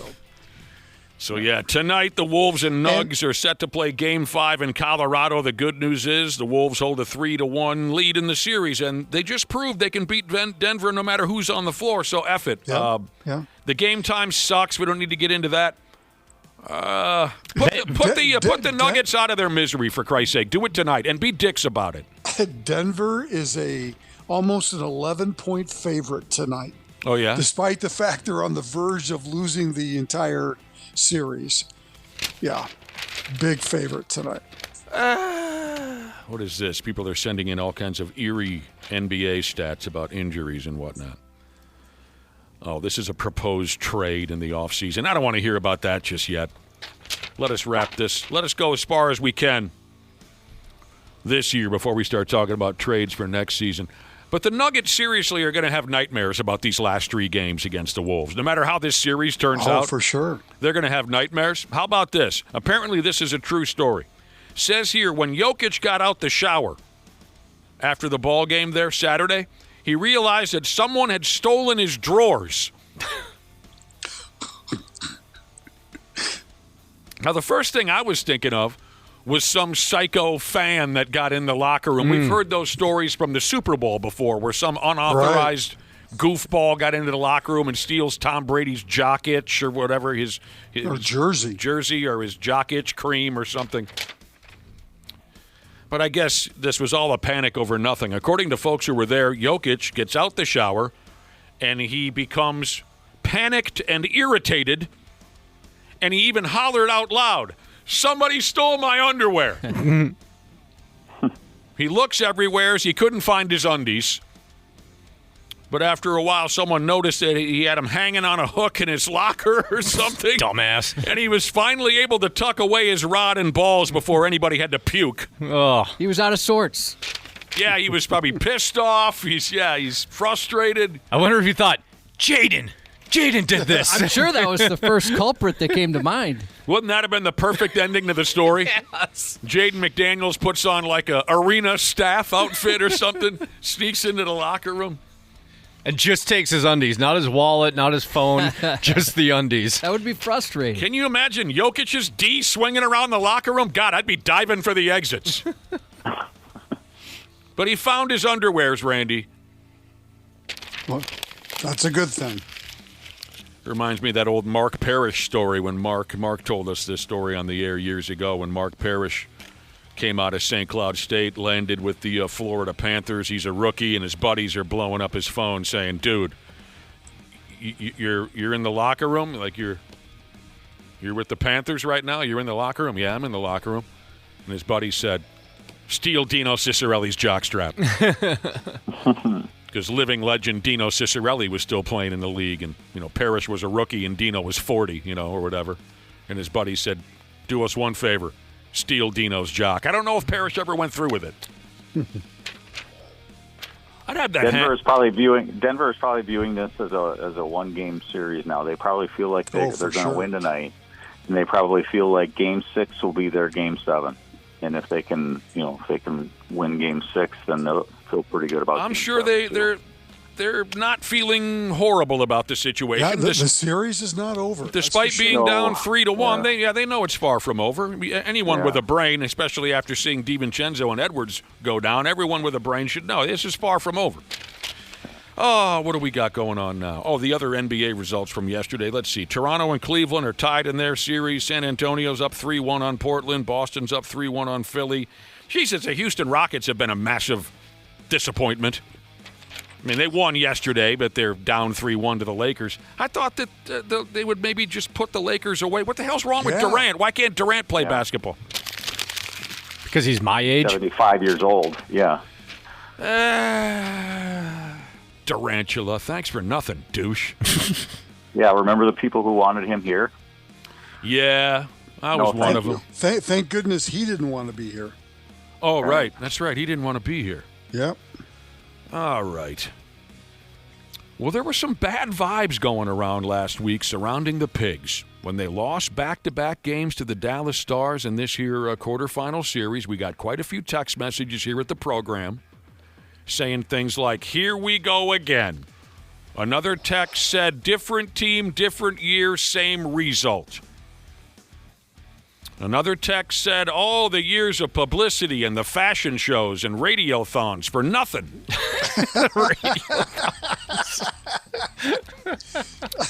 And Cubby over here was the first one to say, oh, yeah. He stepped up and said, chill, bitch.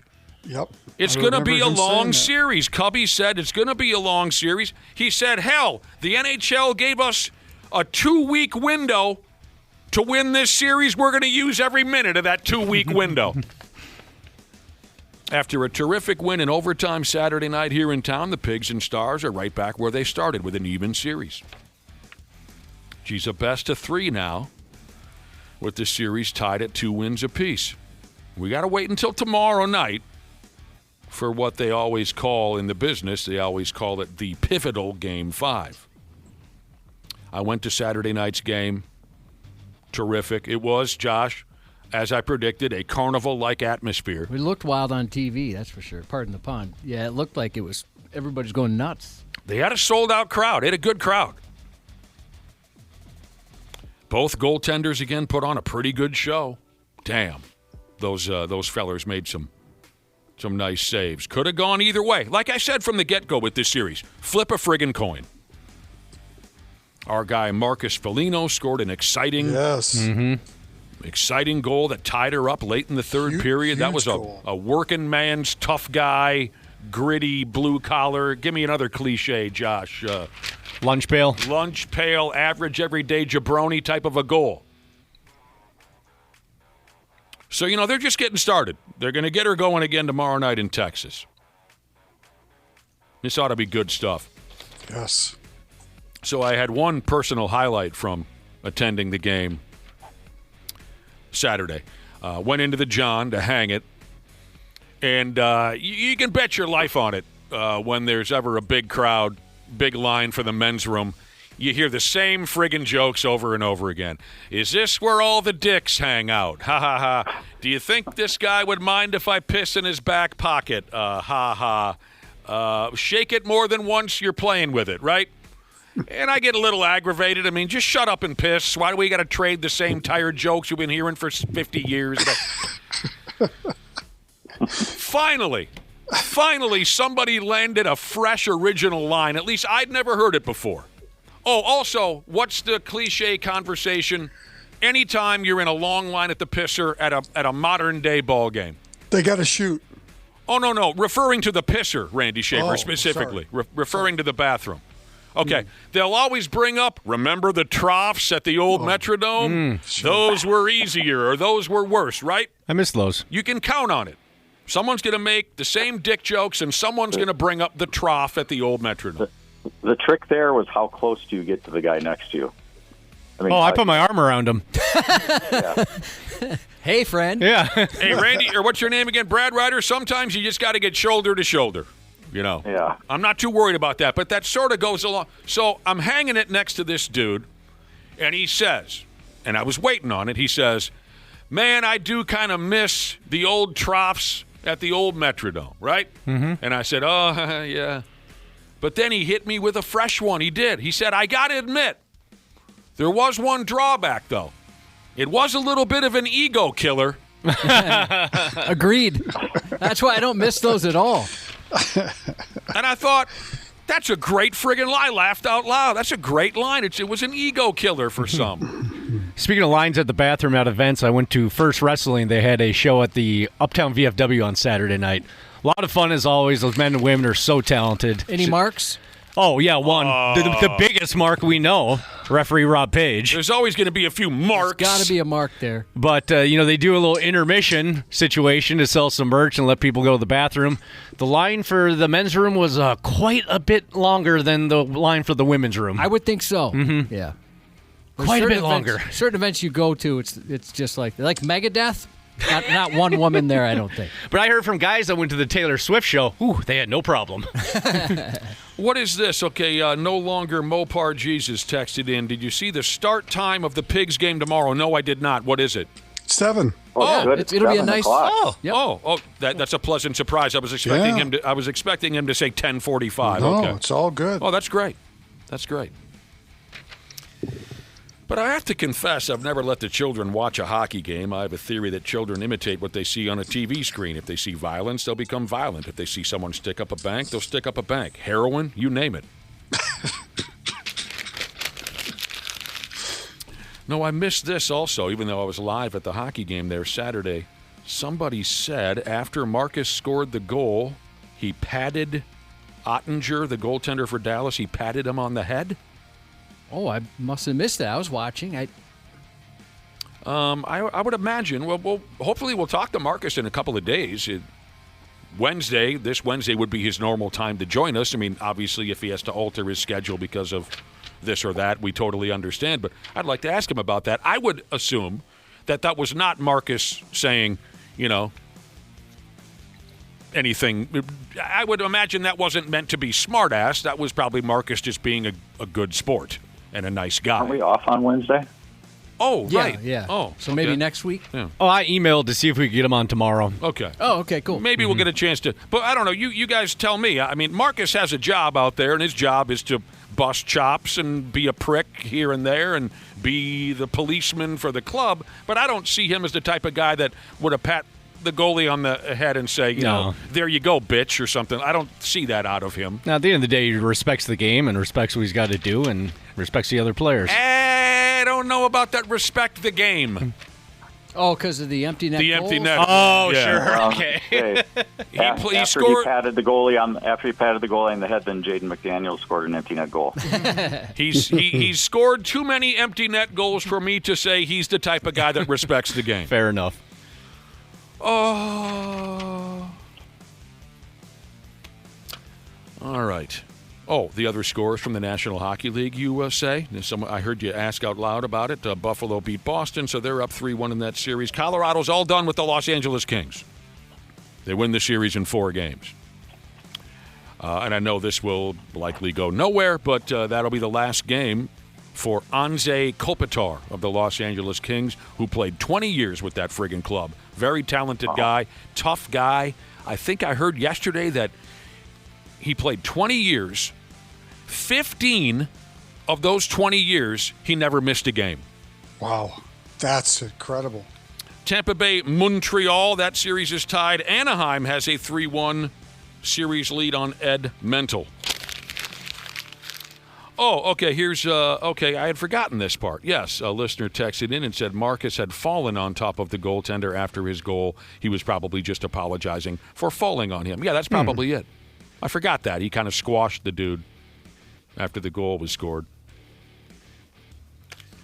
Yeah, hopefully we can get him on the phone tomorrow, the telephone. Okay.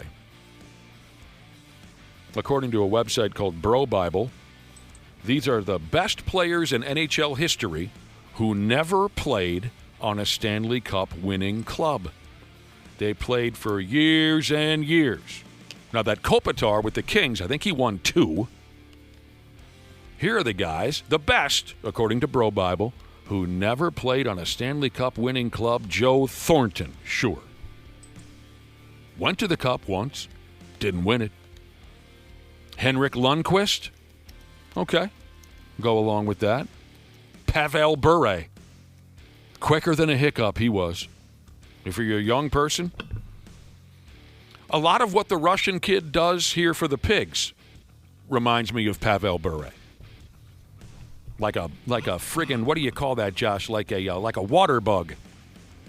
How quick those guys can move around.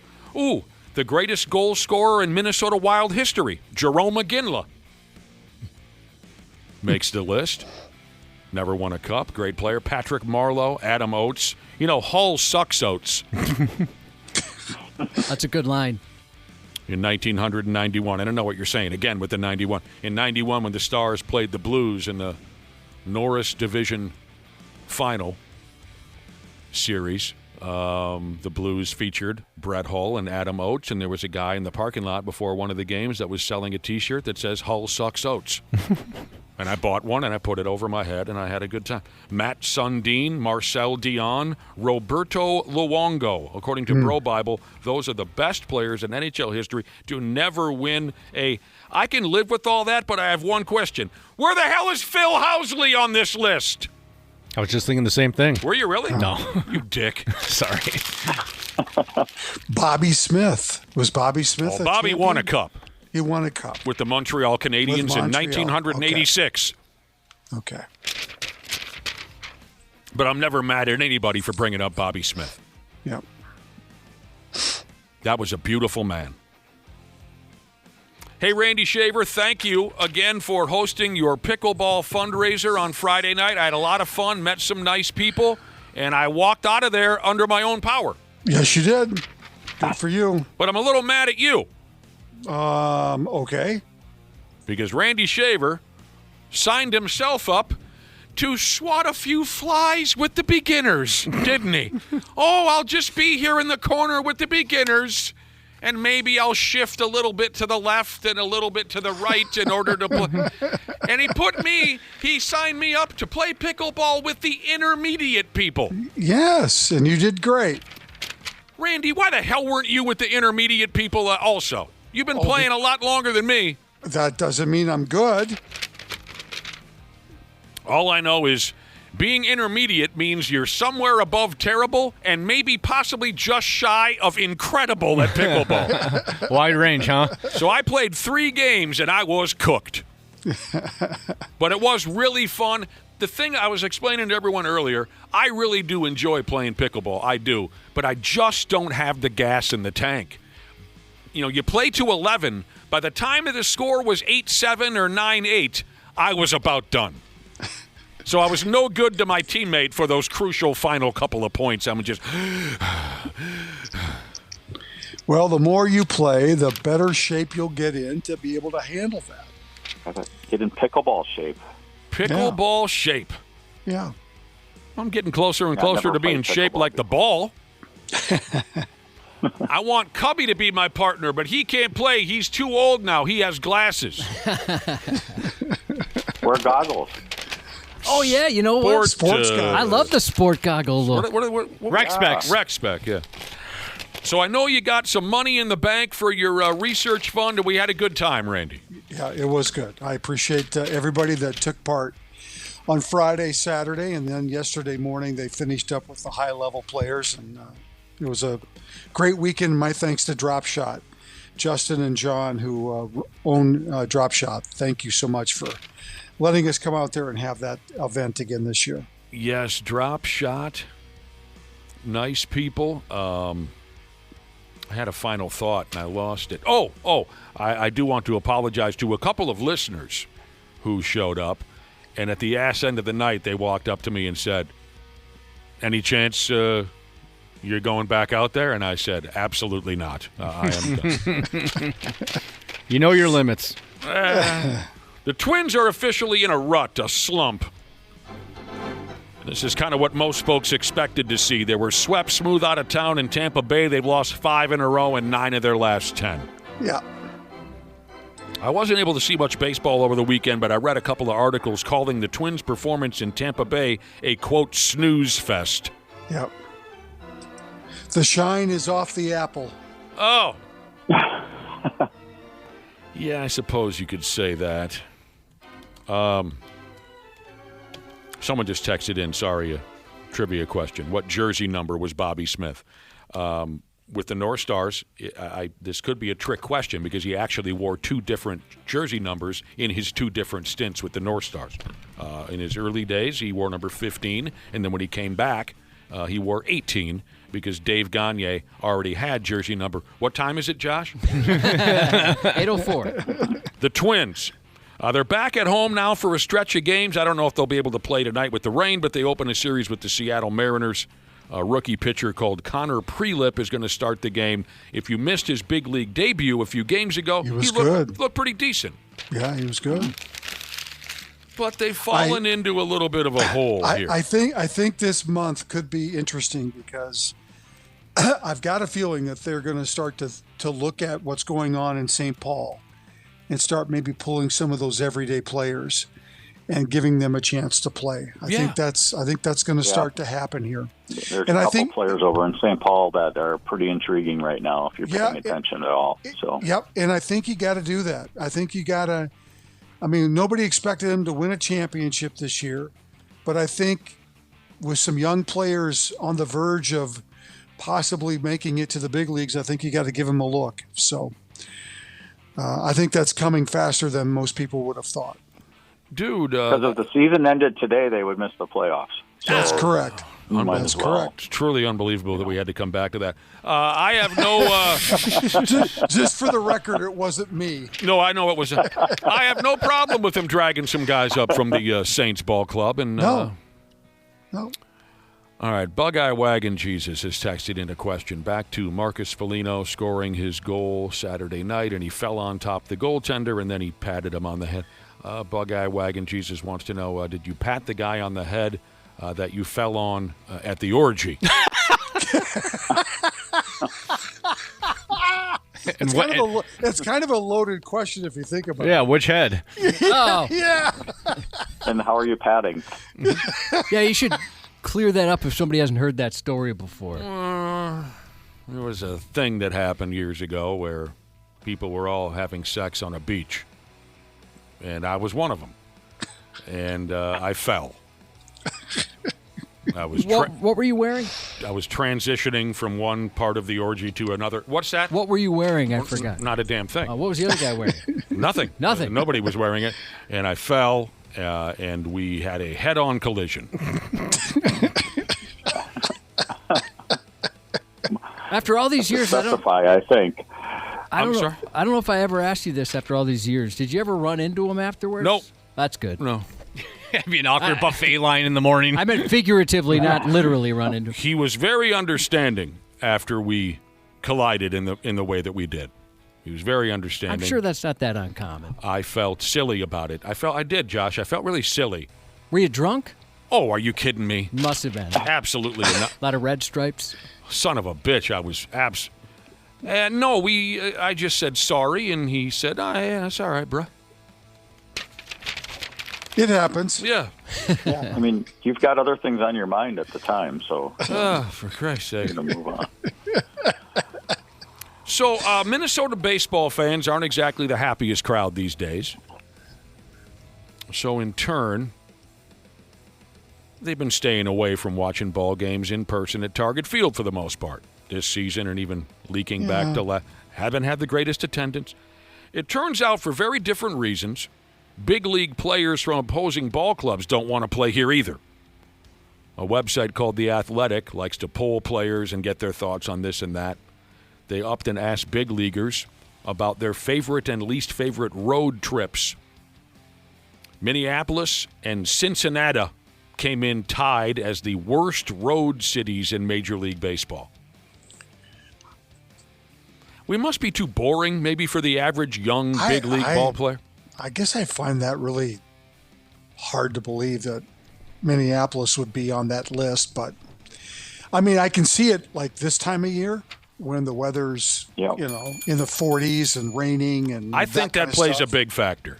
But I think I think in July, August, September, I mean, I'm sorry, it's one of the best places to live. It's You're right. Fabulous. And I think that the fact that these players were asked this question in April had a lot to do with their answer. Oh, so this was even before the Hooters of the Mall of America closed. I thought maybe that played a big factor. I know it would make a difference to you, you pervert. Yeah, I think the weather, we're too cold this time of year for ball players. For young ball players from Venezuela and whatnot. Yeah, they don't want to play when it's 37 degrees and windy. But the weather's just so unpredictable. I mean, even now, normally the weather this time of year is getting better and you're in the mid 60s and it's good. We've got another stretch of unpredictable 50s weather over the next couple of weeks that just kind of makes this spring just take forever to get. And if you think about the nightlife aspect of it, Nick, I mean, for young ball players, I mean, it's not like Minneapolis is popping with we're not a bunch of clubs for. We're not New York City when it comes to 24-hour cocaine-fueled madness, and personally, I'm thankful for that. So I think, we're not the most exciting city, and yeah, it's a little cold here this time of year. I get it. I'm not offended. San Diego came out as the favorite road city to visit. Doesn't surprise me. Can see that. Sure. Yeah. Great town, great ballpark. San Diego. Home of Blink-182. So many positive things. Is that right? Yeah. I think you just broke Nick. I think I did too. He wasn't listening. Oh, no, I heard just, sorry, I was looking at text messages. Blink-182 hails from San Diego, California? Yeah. Now I know who to friggin' blame. All the small teens. Neat, neat. Neat, neat. Thing is, you're not really an exaggeration. God. That's pretty spot on. I just about.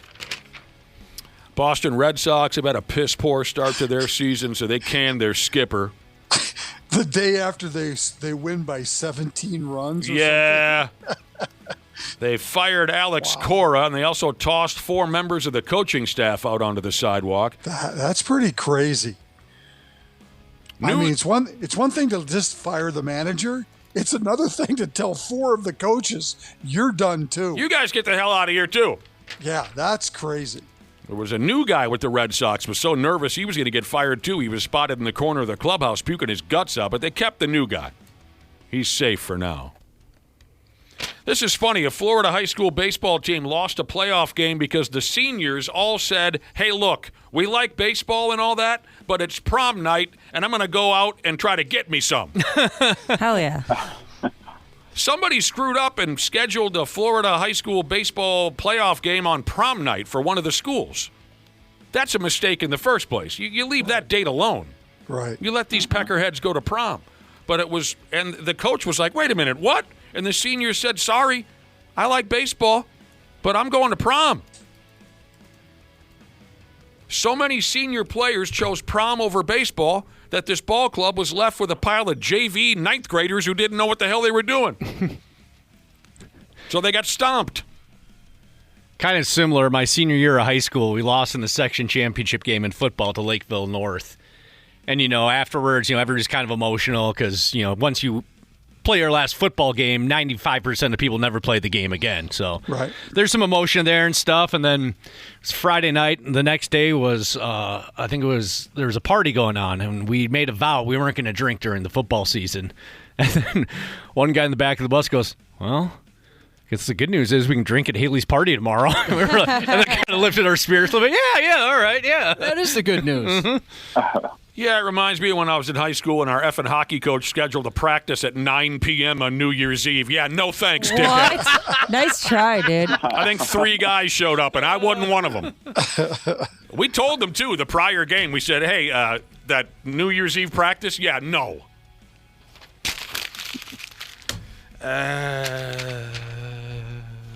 All right, before we go, what is this now? Because we got company coming up in a couple of minutes, or at least we got to get prepared for company. Randy Shaver, The Miz. You familiar? Is it in studio? We wish. Oh, gosh. Oh, He's on the telephone. Gotcha. All right. I'm almost glad he's not in studio because I'd probably embarrass myself. You'd embarrass all of us. Yeah, exactly. We had him in studio a number of years ago. We used to always have the wrestlers in studio, and we were offered some wrestlers for this week, but we're not going to be here for an entire week. This is probably the first time we've mentioned this today. 2-day work week. Woo! We were offered to kind of blow up SummerSlam a little bit. Oh, yeah. Is that what they're doing? That's the idea. It sounds like there's going to be some type of event at the Mall of America on Saturday. Yeah, there's some ticket sales for that starting later this week, I think. Yeah, we're off after tomorrow. We were offered the opportunity to talk to a couple of wrestlers. But, yeah, having him in studio, Josh and I could tell you stories all day about these different characters we've had in studio. It's been mostly great. A few of them scared us. But The Miz is going to be on the telephone here a little bit later. He's pushing this new television program, the latest version of American Gladiators. Randy, did you ever try out for American Gladiators back in the 80s when they first... I did not. No? No. Just picturing Gemini just absolutely spearing Randy. One of life's biggest regrets for me, yes. Dun, dun, dun, dun, dun, dun, dun, dun. I loved that show. I thought it was kind of stupid. But anyway... I'm surprised you didn't take joy in just watching your average Joe off the street just get absolutely smoked. I don't know. I was a different cat back then. I was in high school when it started. I don't know. It probably was getting in the way of Guns N' Roses or something. I don't know. I didn't really get into the... But The Miz is going to be joining us to talk about that a little later. Here's all I had left. On the second day of the miserable NFL draft, the Vikings made a trade that even your mother saw coming. They traded outside linebacker, pass rusher type of guy, Jonathan Greenard. They traded him to the wonderful Philadelphia Eagles. And some other picks went this way and that way, and they saved some money. Is that a fair enough? That's basically it. Yeah. Yep. They made the decision that they needed to get their cap situation in a better place, so couldn't afford him. And then he signed a big deal, big extension with the Eagles, so made sense. Lots of money coming his way, I would imagine. Fiscal sense, Nick. Fiscal sense. Oh, I can speak that language up and down. Josh? Yeah. How many times have you and I sat down and had a fiscal conversation? To describe it the way Ashley does, ad nauseum. He says, you guys are speaking fiscally ad nauseum. Now, I know we're going to talk to The Miz about American Gladiators. We probably won't have a chance because it's like a 5-minute interview. He's got to go somewhere else. We probably won't have a chance to ask him much about the WWE, but you say there's possibly an event coming up at the mall to push SummerSlam. That brings me back to the day that Trish Stratus touched my leg. Oh, my God.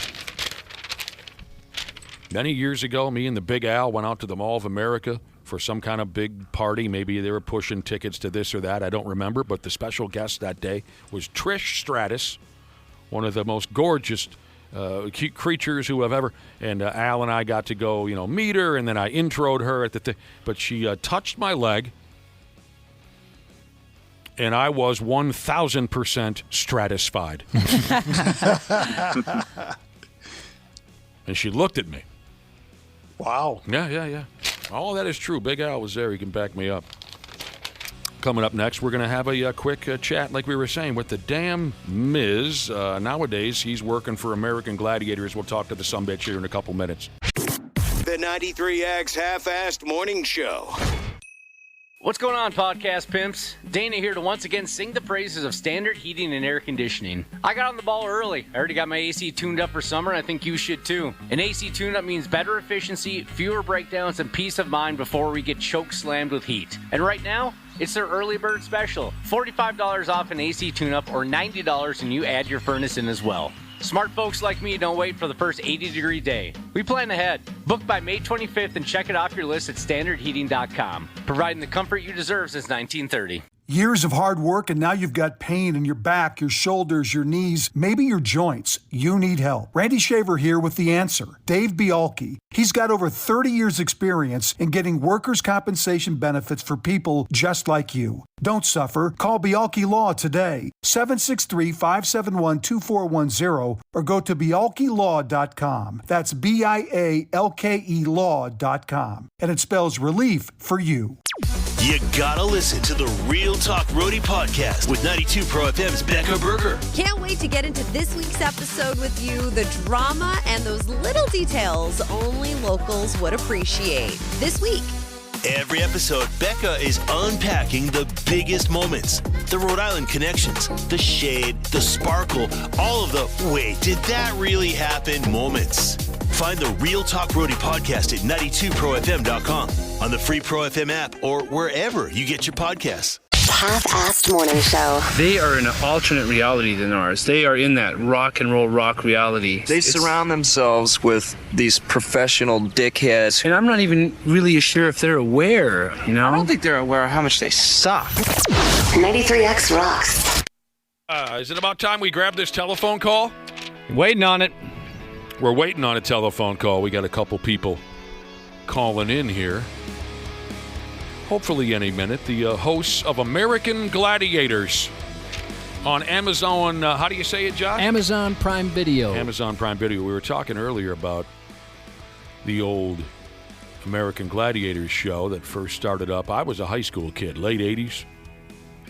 These days, you can catch it on Amazon Prime, and it's hosted by Roxy Diaz and the damn Miz from the WWE.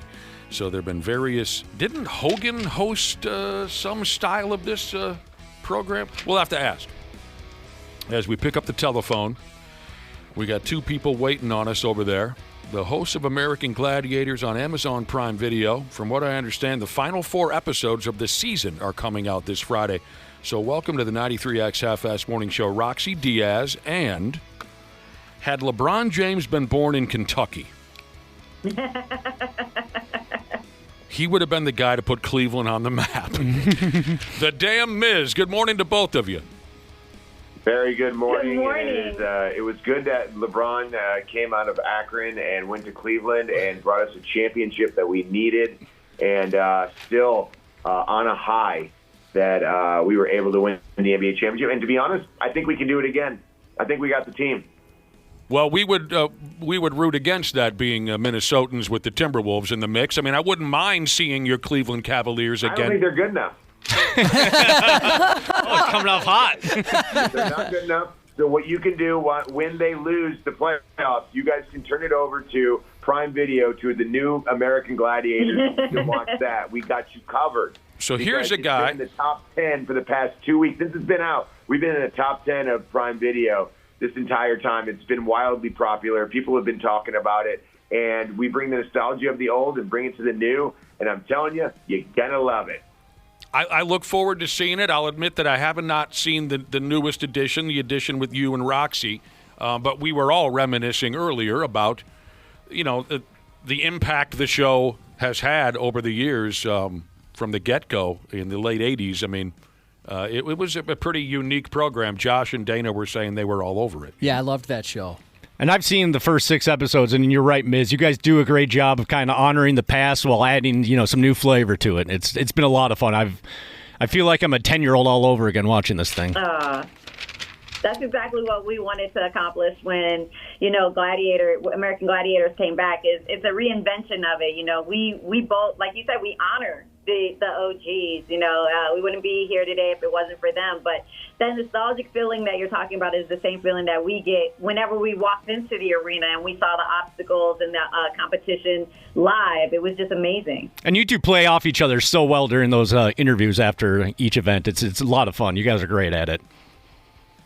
This isn't the first time that we've hosted a show together. It was really random and interesting the way this all came about. We did Cannonball probably about 5 or 6 years ago on the USA Network. And then now, to be able to regroup again and come back and bring along Chris Rose, who is an NFL analyst who does all our commentating, who brings a level of professionalism, but also brings a level of comedy, as well as the team of the Gladiators, who really put forth in a maximum effort. The entire production team, everyone was on the same page. We want to make this what we remember, but bring it to the now. And I feel like we did exactly that. We have the old school events that you know and love, wall, joust, powerball, hang tough, but then we bring in new ones like the Edge, where they're 50 feet in the air. And they're on a grid, and all they have to do is just get across and go through a gladiator. And that doesn't sound that hard, but it's very hard because the gladiator's trying to tackle a contender off a 50-foot platform, and they succeed quite a bit, let me tell you. So we know the Miz's athletic background for years now in the WWE. Roxy, are you an athlete? I am athletic. I wouldn't say I'm not an athlete like the Miz. That's a whole different title that I probably will never obtain in my resume. But I love a good workout. I love the gym. I'm a Pilates girl, so that's as far as you're going to get with me. So for the both of you, what event that we can currently see on American Gladiators, which event would intimidate you the most? Ooh, intimidate. I was going to say I'm ready for all of them. I think our gladiators are more intimidating than anything else. Whenever you're going up against 5 gladiators in a gauntlet, so 5-on-1 is always an uphill battle. So that one's probably the toughest in my book for a contender, just because you're going up against 5 Goliaths, and you're the David. And it's very tough. Yeah, I think that I think that just because of the height of it is the Edge for me, which is one of our newer obstacles competitions, and just seeing 30 foot up in the air and the way that people get tackled up there and they're just falling into a cargo net. It was my favorite competition to watch, but also one of the most intimidating, because our gladiators, they don't hold back. They just go for it. Some of the people who are going against the Gladiators, they don't look like slobs off the couch. I'll say that much. Also, I've seen some video. These people look like they're tremendously put together themselves. Yeah, our contenders are, your everyday weekend warrior who goes to the gym, and just want to test themselves on certain situations that we can put them in. But yeah, these guys, they really put forth an effort. This is life-changing money, over $100,000. There's a guy named Tavares who is our oldest, 43 years old. He tried out for the original American Gladiators, didn't make it. But now this is his second chance. Really? That's so cool. The ultimate American Gladiator. Held on to the dream. That's I would have awesome. thought that a guy who tried out for the original would be older than 43. Right, really. too. Holy smokes. That's great. Yeah, now I'm watching some of these videos, and hell, Miz, Roxy, I got worn out last weekend playing pickleball. Okay, so. And pickleball's not that hard. You don't have a 280-pound pure solid muscle gladiator going after you in a pickleball court. No. That'd make it more interesting. One of them might fall on me if we get tangled up or something, but you're right. No, I'm not going to compare pickleball to Cubby. What do you want to try if you were to enter the ring with the American Gladiator? What do you want to try? Well, there was 2 that I always liked as a kid. One would be the joust. Yeah. Mm-hmm. I thought that looked fun. And then the other one, I forget what they call it, but where you're running and trying not to get shot. Assault. Assault? Is that what they called it?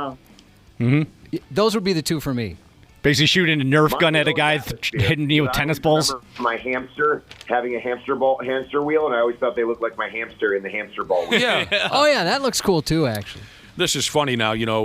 We we receive text messages all the time on our show from our listening audience.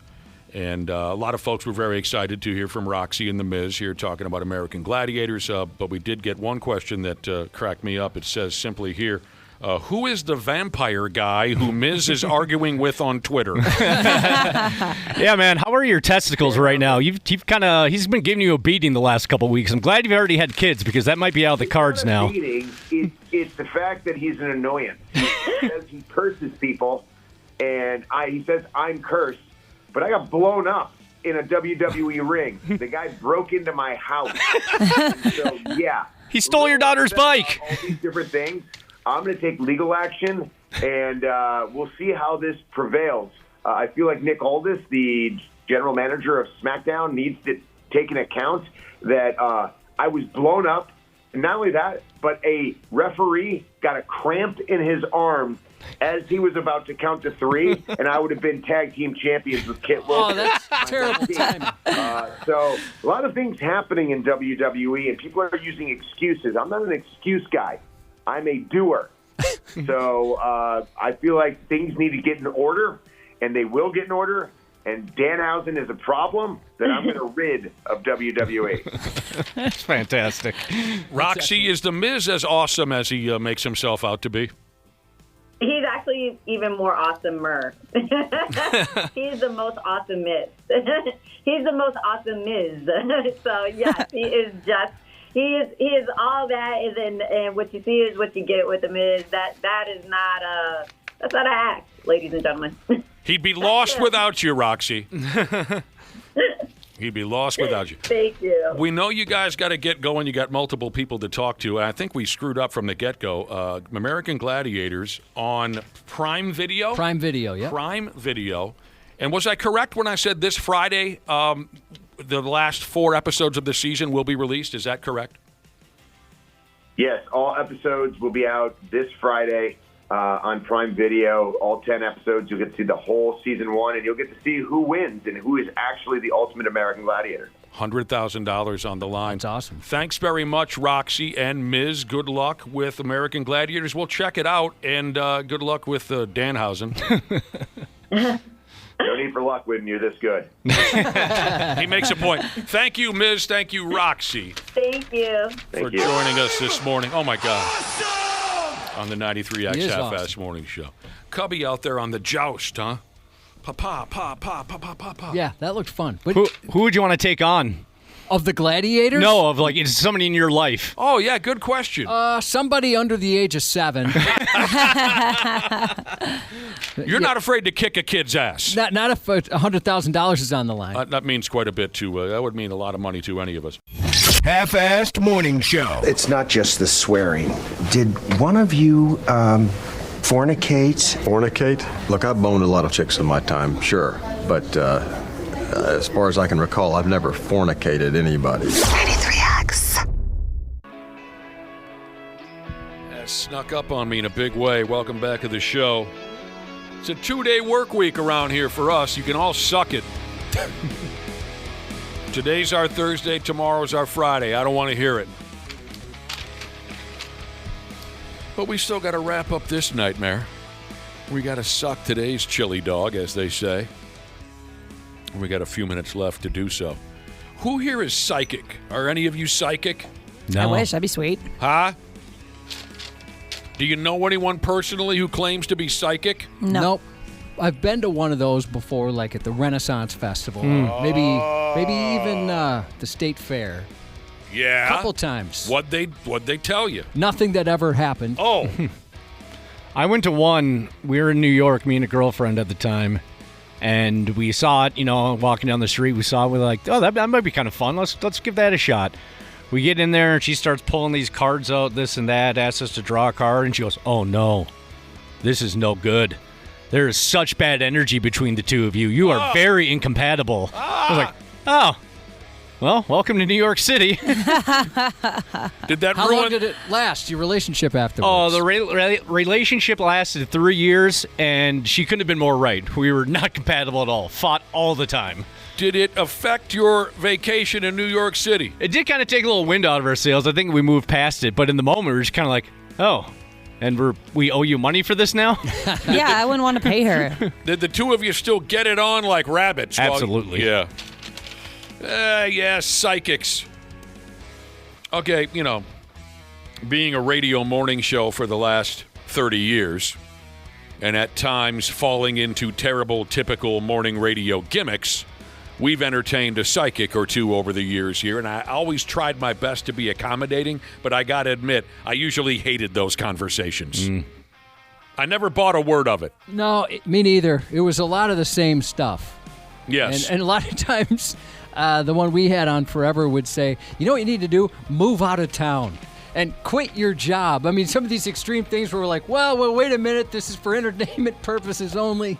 And she's telling people to make these major life changes. You don't want to be responsible for that. Cubby, you ain't kidding. You ain't kidding. Every friggin' time, this psychic would say, well, the first thing you got to do is pack up and move. So you're living in the wrong town. And the second thing you got to do is find a new job. Leave your spouse. Leave your significant other behind. At one point, we thought, is she working for a competing radio station? She's trying to kick listeners out of this place. Is she a realtor? Yeah, this is right. Does she have a hookup to a realtor?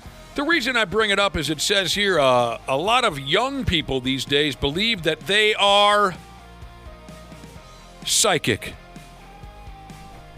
They know what's going to happen. They don't need a crystal ball. They just know. They're psychic. It's in their wiring. A lot of young people are going that route. There are weird things where somebody will bring up a topic you hadn't thought about forever until maybe a day earlier, where something comes up and then they bring up something similar. So I've had that experience. Or somebody... Give me an example. I was... Just a couple weeks... This happens to you and me a lot, it seems like. Where all of a sudden I'll see something on YouTube, I'm watching an old video of something, and you'll bring up, you know what band came on the radio this morning that I hadn't thought about in years? And it's the same thing I'd seen over the weekend. That kind of weird, those little weird things, not psychic, but coincidences. Yeah, maybe it's not under the canopy of psychic, but I know what you mean. You and I think, have, is it the term like, don't women sometimes cycle up? Yeah, we're cycled up. Yeah, you sync up. On Sync weird schedule, stuff. or sync cycles, yeah. We I think because we've spent every workday for the last 30 years together, something has happened, some type of connection, brain waves, I don't know what it is, but I think we do mesh in that way. It's hard to explain. Well, I've had one psychic moment in my life where I sat back and said, damn. And that was when I predicted the Hennepin County fluke. Some people here call it the Minneapolis Miracle, that big play from a playoff game years ago, Vikings-Saints, the quarterback threw it to the other guy. You know what I'm talking about? Of course. Some people call it the Minneapolis Miracle. I've always considered it the Hennepin County fluke. But I predicted it 2 or 3 minutes before it happened. And it won me 5 lap dances. Oh, no, that'll work. The whole bar is reeling in disgust at what they were certain was another Minnesota Viking playoff collapse at home against the Saints, this, that. And I said, they're going to win the game. They're going to win the game on a pass play down the sideline. They're going to win. They're going to win. No one's listening. They're all belly aching. I got one of my buddies' attention, and I said, hey, the Vikings are going to win this game on a pass down the side. I said, just wait. And he said, you want to bet? I said, yes. And he said, what do you want to bet? I said, if I win, you buy me 5 lap dances. And it friggin' happened. There was my psychic moment right there, Josh. That's a good one. A few people are texting in their psychic moment is predicting the Wild are going to lose in the first round. More of those texts today. Yeah, so psychics never grab me. Now, hypnotists have surprised me. Me too. I still don't really believe it. But we've seen a couple that, if it's true, it's got to be and one, not an illusionist. I forgot the name of it. There's a different one. Shoot. Maybe you guys. It looks like nobody can. I can't think of the. I know there's an alternative. There's an alternate title where it's not hypnotist. It's something else. I can't come up with it either, Josh. Yeah, there was a guy that asked me to come up with 3 different things. Kind of like a believer or something. Go ahead. Yeah, maybe somebody can help us. But it was like a place you'd like to travel, a number that is. I had to pick a hotel room number, and like a time of day. And so I thought it in my head. He's like, okay. And he pulled a piece of paper out of his shoe that had all 3 on there. And I even changed one in my head last second. It was friggin' weird. So I have no idea how Josh, that is a mentalist. Yes. Yeah, there Thank you. A mentalist. Yeah, I didn't believe that kind of stuff until I was hypnotized, and then I was like, yeah, that's freaky. I don't want to get involved with that kind of thing ever again. I think there's... Thank you, brother and sisterhood. That's exactly what he was, yes. I was also surprised in that moment, what Josh just described, the guy pulling a piece of paper out of his shoe, and he had every answer correct from... But I still say there's an arithmetic to it. There's something about the questions that they ask you leading up to it, and then they determine your answers, that there's some form of mentalist arithmetic where they know how to lead you to these answers. But the number is what got me. Because you said pick a vacation spot. I said Hawaii. Everybody probably says Hawaii. Right. But I picked the birth and death date of a loved one. And he got it. That's what made me go, okay, maybe there's something to this guy. And again, this isn't the only example, this mentalist that effed with Josh. There have been other, what's the word? I got so focused on mentalist now I forgot the other word. Psychic or hypnotist. There's been other hypnotists who, they surprise me. It's all I can really come up with. Oh, yeah, I think it's the same probably guy that I've seen with you. I'm not saying they proved me wrong and now I believe fully in hypnotists. I'm just saying they surprised me. And if you're listening right now and you're a psychic or you're a hypnotist and you don't like to be compared to each other, they're two totally different. Okay, I'm sorry, but you're probably right. There probably isn't much of a connection between psychics and hypnotists. And if that's the case, we apologize if you're offended. But I lump them into sort of the same group. Hypnotists have thrown me a time or two, but I still think there's an arithmetic to it. That one mentalist and that one hypnotist that we both saw, there's something to it. There's some trick or there's something that they've got that most people don't. Yeah. So when we used to have the psychics on the program, oh God, it was a battle for me. I just so badly wanted to say, "Shut up!" Where'd this?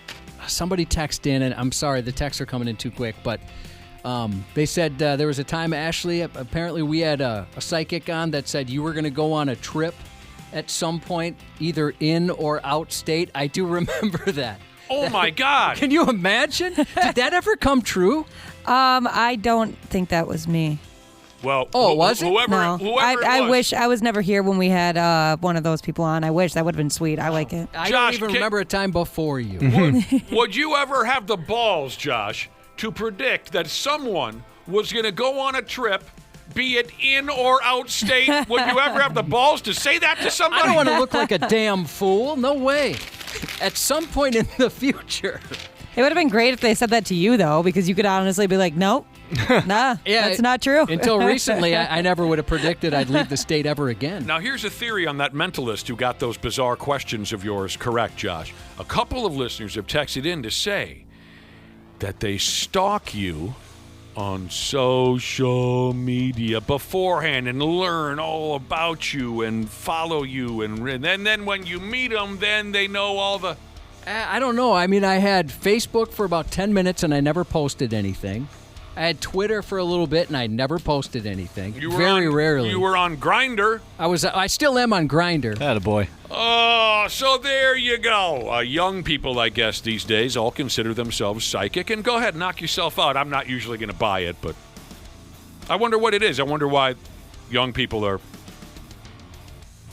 Anyone have delusional? Is there a popular television show or something that's inspiring? Maybe just have nothing else going on. Because years ago there were all kinds of teenage kids claiming they were vampires and zombies because of the television show. I don't know. Yeah, I've never known anybody who's felt that way. I knew a couple of girls who said they were witches. That's as close as I can come. I've never known anybody who's said anything otherwise. Here's a listener who asks a simple question. Is it psychic if I know what Josh's mother will be doing later this afternoon? Well, probably church. Thank you very much. 2-day work week. I knew you were going to say that. Yeah, we are pretty good at finishing each other's sandwiches. Catch you tomorrow morning at 5:40. Oh, my God. I didn't even know what time it was. I thought we still had a break left. Happy birthday to Crashes Out Whenever Josh Says Slang Like 6'7" or Skibbity Jesus, turning 14 today from Mom and Boo Boo.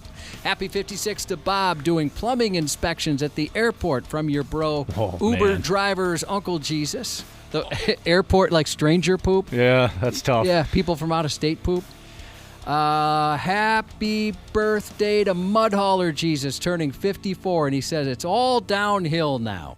Happy birthday to Dom from Shotgun Messiah Jesus, and this one says, can you wish my wife a happy 13th wedding anniversary? Happy anniversary to you guys. You're driving me nuts, Jesus and Katie, and that's the rest of the show. The 93X Half-Assed Morning Show. What's going on, podcast pimps? Dana here to once again sing the praises of standard heating and air conditioning. I got on the ball early. I already got my AC tuned up for summer, and I think you should too. An AC tune-up means better efficiency, fewer breakdowns, and peace of mind before we get choke slammed with heat. And right now, it's their early bird special. $45 off an AC tune-up or $90 and you add your furnace in as well. Smart folks like me don't wait for the first 80-degree day. We plan ahead. Book by May 25th and check it off your list at standardheating.com. Providing the comfort you deserve since 1930.